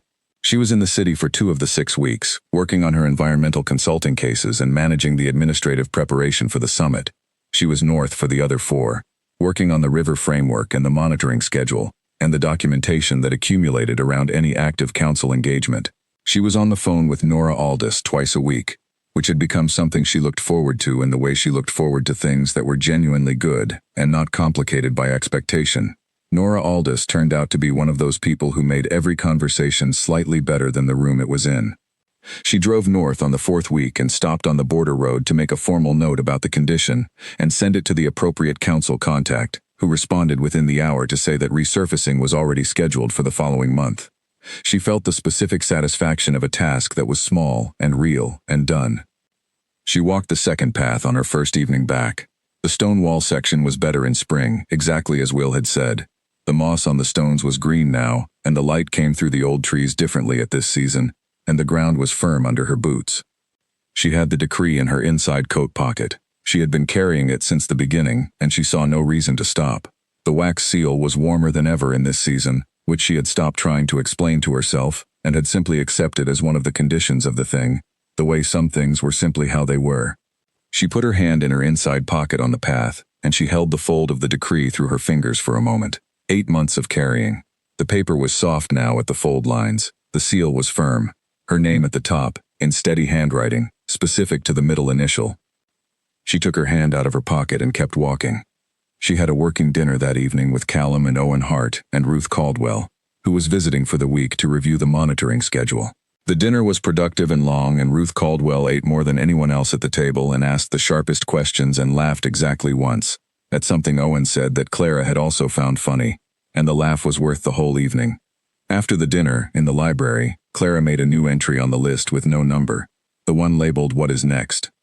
Item 4. Stop thinking of the Northern Estate as the place I am going, and start thinking of it as one of the places I am. She looked at it. Then she crossed out one of the places and wrote simply a place. Better, accurate. She closed the notebook. She looked at the fire. She thought, in 6 weeks I will stand in a room in front of 240 wolves and say a thing out loud that I have already said in private, and it will become formally, irreversibly real. She found that she was not afraid of this. She was in fact impatient. That was new. She had not been impatient for anything in 3 years. She had been careful, and managed, and forward-planning, and strategically patient. But impatient, the physical wanting of a thing before it arrived, that had been one of the things she had set down when she built herself careful. She had picked it back up without noticing when it happened. She was glad to have it back. The spring summit opened on a Tuesday, with weather so clear and cold it felt like a statement. House Aldenmore was 3 hours from the Northern Estate, set in the low hills of the Central Territory, and the building they used was not a ballroom and not an estate. It was a meeting house that had been expanded over generations until it was large enough to hold what needed to be held, with high windows and stone floors and ceilings that felt like they belonged to a working building, rather than a ceremonial one. She liked it immediately. She had arrived the evening before with Callum and 2 members of his advisory staff and Will, who had come on the grounds that the estate's Alpha King required someone present who knew his coffee correctly, which was so practical and so Will that Clara had not asked further questions. Lily was there too. She had driven separately and arrived at almost the same time, and she had come into the entry hall and looked at Clara with the expression she wore when something she had believed for a long time was turning out to be accurate, and she had said nothing, only squeezed her arm once, which covered everything. The first day of the summit was administrative. Formal openings, territorial reports, the introduction of new representatives, the acknowledgement of changes in leadership across the territories since the last full summit. Clara sat in the main hall for the opening session and listened with her red pen and her notebook and the specific attention she brought to rooms where important things were happening. She was introduced, briefly, as council consultant. Not yet the other thing. Not until the declaration, which was scheduled for the second day. She shook hands with representatives she had worked with and representatives she had not met, and Elder Crane, who appeared at her elbow during the first break, and looked her over with those sharp, bright eyes and said, "You're wearing good shoes." "I learned my lesson," Clara said. "You learned several," Elder Crane said. "The shoes were the least of them." She moved away with the efficiency of a woman who had many things to attend to. Nora Aldous appeared 3 minutes later. "Elder Crane just told me your shoes were good," she said. "That means something." "I know," Clara said. "She told me my shoes were adequate in my 3rd year," Nora said. "I still think about it." Clara looked at Nora's shoes. "They were excellent," she said so. Nora appeared genuinely pleased. She sat with Lily at dinner that first evening at a table that was slightly removed from the main seating, by her preference, which had been noted and accommodated. The main seating was full and warm and loud, in the specific way of people who had not seen each other in months and had things to report and compare. She needed the edge of it, the ability to see without being in the center. Lily understood this. "How are you?" Lily said, really asking. "Good," Clara said, really meaning it. "Better than good, actually. I keep expecting to find the edge of it, the point where good becomes something with a caveat, and I don't find it." "You've been looking for the caveat," Lily said. "Habit," Clara said. 3 years of cataloging the things that were wrong so I could address them before they got worse. I look for problems. I don't currently have the problems I've been trained to look for. Is that alarming?" "A bit," Clara said. "I'm managing it." Lily laughed. "You're going to be fine," she said. "I mean that as a fact, not encouragement." "Tell me the difference," Clara said. "Encouragement is for when the outcome is uncertain," Lily said. "Facts are for when you've already watched someone do the work. You've done the work. This is the fact." Clara looked at her. At the 6 years of friendship that had brought them here, the chance invitation to a gala, the dare, the champagne, the serving pedestal, all the way to this dinner table in House Aldenmore on the night before the declaration. "I want to say something to you," she said. "Okay," Lily said. "If you hadn't dragged me to the gala," Clara said, "I'd still be in my apartment making myself smaller. I know I made my own choices. I know the gala was one night and the rest of it was built after, but the beginning was you, and I haven't said that clearly." Lily was quiet for a moment. "You'd have gotten there," she said. "Eventually." "Maybe," Clara said. "But it would have taken much longer. And I would have missed a significant amount of good work and good coffee. And a man who answers questions in order, and built a stone wall by a path in a territory I didn't know I was going to need." Lily looked at her. "Will built that wall. Under instructions," Clara said. Lily's eyes were bright. She picked up her glass. "To borrowed shoes," she said. "And what comes after them?" Clara raised hers. "To borrowed shoes." She slept easily that night. She woke at 6, which was early even for her, and she lay still in the dark for a while just being awake. The room was good. Stone walls and a window that faced east and would catch the sunrise in an hour. She lay there and she thought, deliberately, about what was going to happen in a few hours. And she felt the shape of it in the way you felt things that were genuinely real and not constructed. She was going to stand in a room in front of 240 witnesses and say, out loud and for the record, something she had first said as a joke, and had spent the better part of a year making into a truth. And the man across from her was going to say the corresponding thing, and the council elder would confirm the formality, and 240 witnesses would be the mechanism by which the thing became irreversible, the way pack law had worked for 800 years, and would continue to work long after this particular morning. She did not feel afraid. She felt the impatience she had noticed in the library weeks ago, still present, still physical, the body wanting to be at the moment, before the moment arrived. She thought, this is what wanting a thing feels like. She had forgotten. She was glad to remember. She got up at 7. She had breakfast in the small dining room adjacent to her guest suite, bread and strong coffee and fruit, which was exactly right. She dressed carefully. She had spent a week deciding what to wear, which was more time than she typically spent on clothes, and had arrived at a decision that felt like herself. A good coat, good clothes, her own shoes. Not borrowed anything. She was in the antechamber of the main hall at 9:45, 15 minutes before the declaration was scheduled. The room was small and well lit with a stone floor and a narrow window, and she stood at the window and looked out at the morning. The door opened. He was not supposed to be there. Protocol placed them in separate preparation rooms until the declaration. She turned. He was there, in the doorway, in his formal clothes, and she understood from the very slight lack of composure in his expression, not discomposure, just the edge of it, the place where the steadiness was working harder than usual, that this was not arranged. "You're not supposed to be here," she said. "I know," he said. "There will be an elder who has something to say about that," she said. "Probably," he said. He came in. He closed the door. He stood in the antechamber with her and the morning light in the narrow window, and he looked at her in the way he looked at her. Full, present, the patient attention that was not patience but something truer, something that had been present since before she knew it was there. "I wanted to see you," he said, "before the room, before the formality." She looked at him. She was not surprised that he was here. She was also not going to tell him that. "You said you'd honor the protocol," she said. "I said I would honor the declaration protocol," he said. "This is the preparation period. The protocol is technically silent on the preparation period." She stared at him. "Did you have someone check that?" "Yes," he said. "When?" "Last week," he said. She made a sound that was not quite a laugh but was close to it. He had found the technical gap in the protocol and had it reviewed a week in advance, which was so entirely him that she could not be surprised by it, and was, instead, just glad. "Are you all right?" he said. "Yes," she said. "Are you?" He was quiet. She counted. 7 seconds. "I have waited," he said, "for a very long time. I have been patient, because patience was the right condition for this specific thing, and I stand by that. But I want you to know that the waiting is going to end in approximately," he checked his watch, "precisely 22 minutes, and I find I am less composed about that than I expected to be." She looked at him. At the 743 days, roughly, of patient acknowledgement, at the East Library and the 9 questions and the decree and the 47-page documentation and the Northern River and the stamping documentation and the email source and the stone wall and the second path and Will's map and Marcus Gray's 40-year-old book. At the not quite smile that had become the complete one. At the man who always sent things himself. "I know," she said. His word. Her word.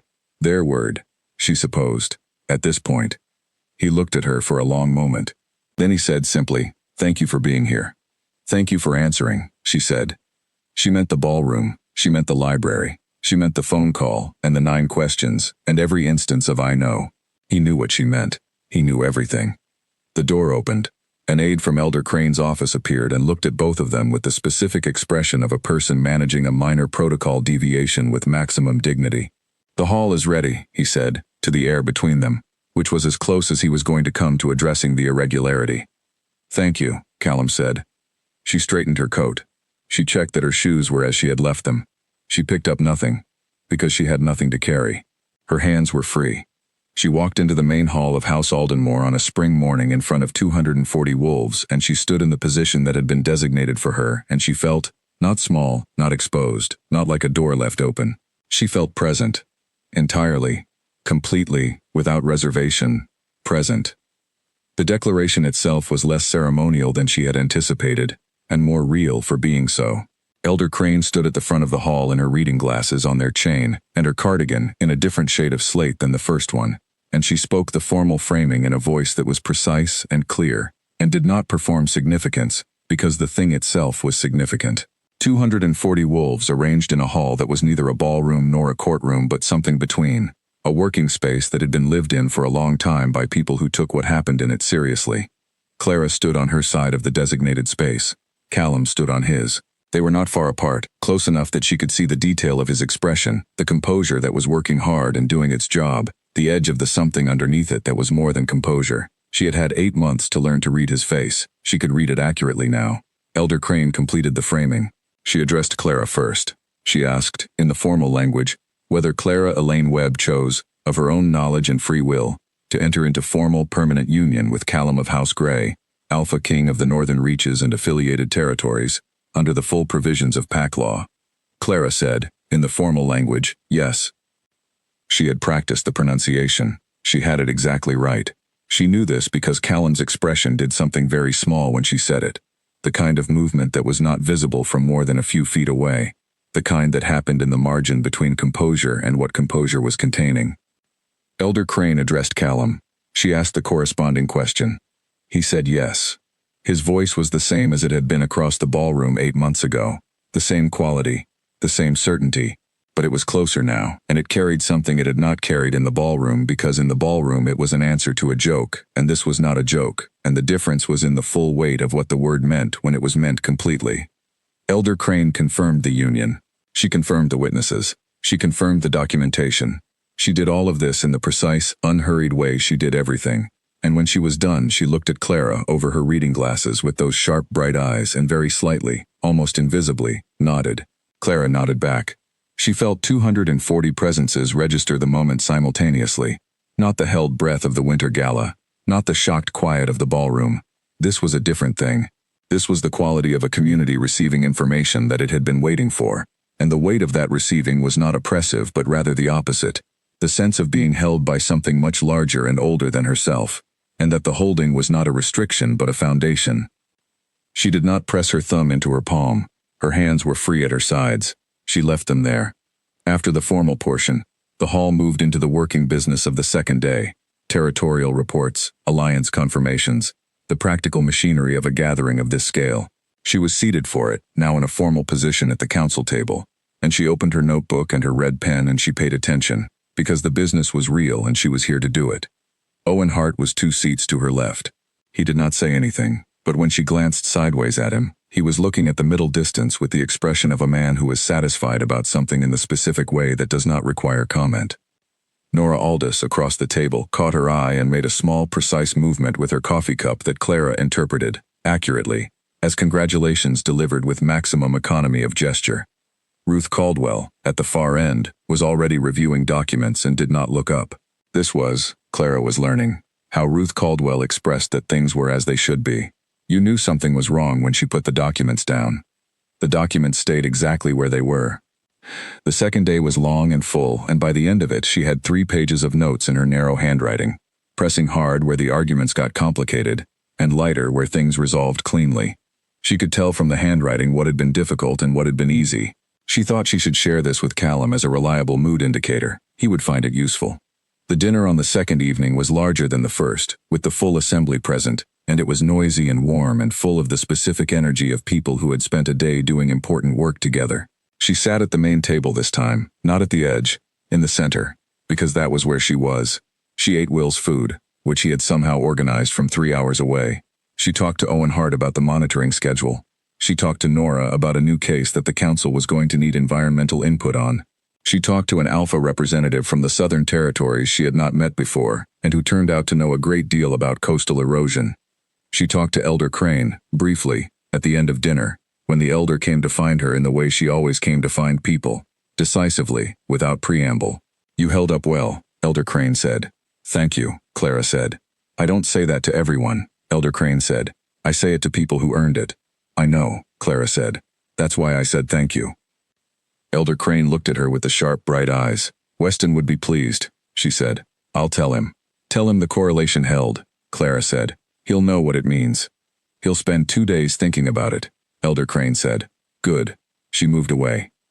She found Callum later, not by looking but by the same sense of presence and proximity that had developed over 8 months of being in the same rooms as someone and learning their weight in a space. He was near the east windows, having just concluded a conversation with 2 of the alpha representatives, and he turned when she came near.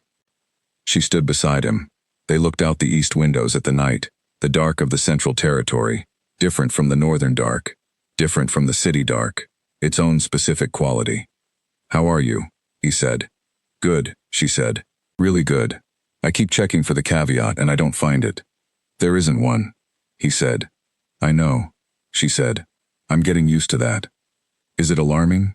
he said. She thought about it. "Less than it was," she said.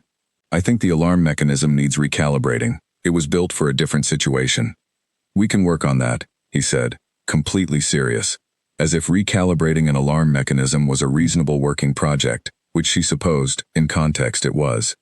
She looked out the window, at the dark of the territory and the stars above it. She thought about her apartment with its east windows and its high floor and its security systems. She thought about the northern estate with its second path and its stone wall, and Will's map of the grounds. She thought about item 3 on the list with no number, and how home was a commute, and how that was an accurate and not unromantic answer if you understood what was being commuted between. She thought about borrowed shoes. "I'd like to go home," she said. "Tonight?" he said. "Not tonight," she said. "After the summit. I'd like to drive north, and I'd like to call it going home when I do." He was quiet. She did not count this time. She just let it be quiet, for however long it needed to be. "Yes," he said. One word. His word. She had stopped finding it insufficient months ago. The summit's third day was the shortest. By design, the third day was structured for conclusions, final confirmations, signed documentation, the administrative closure of everything that had been opened and agreed in the previous 2 days. It ran from 9 in the morning until early afternoon, and by 2 o'clock the hall was beginning to empty in the gradual way of large gatherings that have reached their natural end, not dispersing all at once but releasing in clusters, conversations continuing out into the corridors and the courtyard and the drive home. Clara finished her documentation at 1:15. She reviewed it once, found 2 small errors she corrected with her red pen, and handed the appropriate copies to the council aide who had been managing her administrative materials for the 3 days. He took them with the nod of someone who had learned over the course of the summit that she would deliver things in order and on time and did not need to be followed up. She went to find Lily. Lily was in the courtyard, sitting on a stone bench in the spring afternoon, with her face turned toward the sun and her eyes closed. She heard Clara coming. Wolves always heard you coming, and opened her eyes. "All done?" Lily said. "All done," Clara said. She sat on the bench beside her. The stone was warm from the afternoon sun. She tipped her face up the same way Lily had, let the light sit on her. They were quiet for a while, the kind of quiet that happened between people who had enough history that the silence was just silence, not absence of things to say but the choice to not say them because the sitting was sufficient. "I'm going home," Clara said. "After this, north." "I know," Lily said. "Will called me." Clara looked at her. "Will called you. He wanted to know if there was anything special I'd recommend for a homecoming dinner," Lily said. "I told him the soup you like, the one with the leeks." "He doesn't have to do that," Clara said. "He wanted to," Lily said. "He's been at the estate for 12 years. He's been waiting, I think, for the person the rooms were always supposed to hold." Clara sat with that. The courtyard was bright and still and she could hear, from the main building, the last of the summit sounds. Voices, movement, the particular hum of something large concluding. She had been in this building for 3 days. She had stood in its main hall and said yes in the formal language, and sat at the council table and filled pages of her notebook and eaten Will's food from 3 hours away. She had been exactly who she was in every room she had occupied. She thought about the East Library. She thought about the 9-question list. She thought about the moment she had climbed onto a serving pedestal in borrowed shoes and raised a warm glass of champagne, and said something she thought was nothing but turned out to be everything. "I was so scared that night," she said. "The gala. Not of him. Of being in a room where I didn't belong. Of being seen." "I know," Lily said. "I spent 3 years making myself too small to be seen clearly," Clara said. "And then I climbed onto a table and announced myself to 200 wolves, and it was somehow the truest thing I had done in 3 years." "Fear does that sometimes," Lily said. "It builds up so much pressure that the release is exactly the opposite of the fear. You were trying not to be seen, and then the pressure broke and you stood up on a table and said, 'See me.' I said I'd marry the king or eat my shoe," Clara said. "Same thing," Lily said. "Dressed differently." Clara laughed. Lily laughed. The courtyard received the sound and held it for a moment, and then let it go. They sat in the sun a little longer. She drove north that afternoon. The summit dispersed around 3 o'clock and she said her goodbyes, Owen Hart with a handshake that communicated more than handshakes usually did. Ruth Caldwell with her documents still in hand who glanced up long enough to say safe drive, and then returned to the documents, which was Ruth Caldwell at her most expansive. Nora Aldis, who had the gift of saying significant things in small spaces, said, "See you at the monitoring review. We need your upstream analysis." "I'll have it ready," Clara said. "I know you will," Nora said. "That's why I said see you at the monitoring review and not please make sure to have your upstream analysis ready." Clara looked at her. That was almost a joke. "I'm working on it," Nora said. "I've been told 11% less serious is a reasonable target." She drove north with the windows cracked and the afternoon turning toward evening, and the landscape changing around her from the Central Territory's lower hills to the higher ground of the north. She drove through the border road that was now on the resurfacing schedule. She drove along the tree-lined approaches to the northern estate, and she felt the specific shift, Not of arriving at a familiar place, but of returning to a place that was hers. The difference she had learned to feel in the body. Will was at the door. She had not expected him there, or not exactly there. She had expected him to be managing whatever was happening in the kitchen.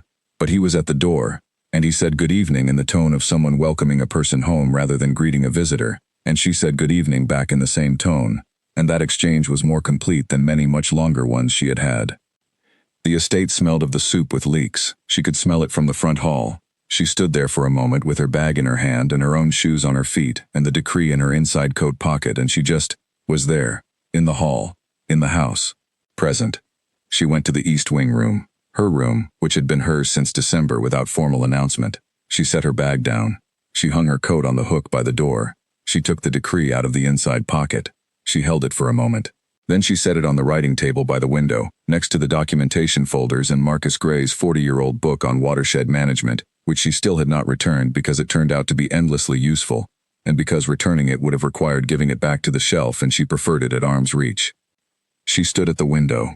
The estate grounds in the evening, the old stone walls, the trees at the edge of the property, the path she could not see from here, but knew was there, with its wall that Will had built, and its section that was better in spring. She heard him before she saw him. Not loud, just the quality of his presence in the building arriving in her awareness, the way she had learned to read the sounds and shifts of this place. She turned from the window when he came to the doorway. He looked at her across the room. She looked back. The decree was on the table between them, not between them physically, but present in the room, the way it was always present. "Welcome home," he said. She had been preparing to say something. She had been composing something in the back of her mind during the drive north, something appropriate, something that carried the right weight, the kind of thing you said when a specific and significant chapter was concluding. She had been thinking about what to say. She looked at him, at the steadiness and the patience and the 8 months and the 9 questions and the not quite smile that had become the complete one, at the man who had waited and answered and built a life large enough to be entered without pressure, but specific enough to be real. "I know," she said. His word, her word, his expression completed itself. The full smile, warm, real, the geometry of his face settling into the territory of genuine happiness, in a way she had been watching approach for months, and was now here, fully, without reservation. He did not say anything. He did not have to. That was one of his comfortable qualities, the understanding that some moments did not require speaking into. She crossed the room. She stood in front of him. He held out his hand and she took it, both her hands around his, the way she held things that mattered. "There's soup," he said. "With leeks," she said. Will was very specific about the leeks, he said. "I have excellent sources," she said. They went down to dinner in the estate that was hers and his, and full of Will's soup and the smell of spring through the kitchen window. And she sat across the table from him in the room that was warm and real and entirely without caveat. And she ate well, and she pressed her thumb into her palm exactly once, in the old habit, and felt it, and put her hand flat on the table instead. The estate settled into the night around them. The fire burned. The documents were on the writing table upstairs, where they would be there in the morning, along with the red pen and the book and the decree, the unlocked room.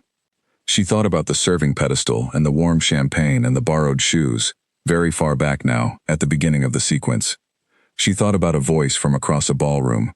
No takebacks. She thought, I wouldn't. She woke the next morning to the particular quality of northern spring light that she had come to think of as hers in the same way the East Wing room was hers, by occupation and familiarity, and the specific kind of ownership that came from being present in something long enough that it rearranged itself around you. The light came in from the east window and settled across the writing table and the documents and the spine of Marcus Gray's book, and she lay in it for a moment without moving. She was in the northern estate. She was going to be in the northern estate tomorrow, and the day after, and the day after that, and then she was going to drive back to her apartment in the city for the environmental consulting work that needed her physical presence, and she was going to come back north on the weekend, and this was what the commute looked like, and it was good. It was exactly right. She got up, she dressed, she took her red pen from the table, she put the decree in her coat pocket, the inside pocket, where it had lived since the beginning, and where it would continue to live because she had made a decision about that without quite deciding it, and the decisions she made without quite deciding were always the most accurate. Downstairs, Will had already started on breakfast. She could hear him in the kitchen from the second staircase, which she navigated in full knowledge of every step that creaked. 3rd step, 5th step, 7th step, She knew them all now. She went into the kitchen. Will looked up. "Eggs?" he said. "The way you showed me," she said. "I want to try." He slid over on the counter to give her the space. He did not comment on this. He handed her what she needed and watched with the precise attention of someone who had done the task many times and was evaluating whether she had absorbed the instruction. She had. She had been paying attention when he showed her. She always paid attention. The eggs were very nearly right.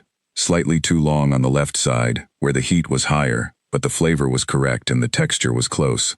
She ate them at the kitchen counter while Will had his coffee, and they talked, briefly, about the spring path conditions and whether the north gate needed its hinge looked at. It was an ordinary conversation. It was a conversation between people in the same house, about the same house, in the morning.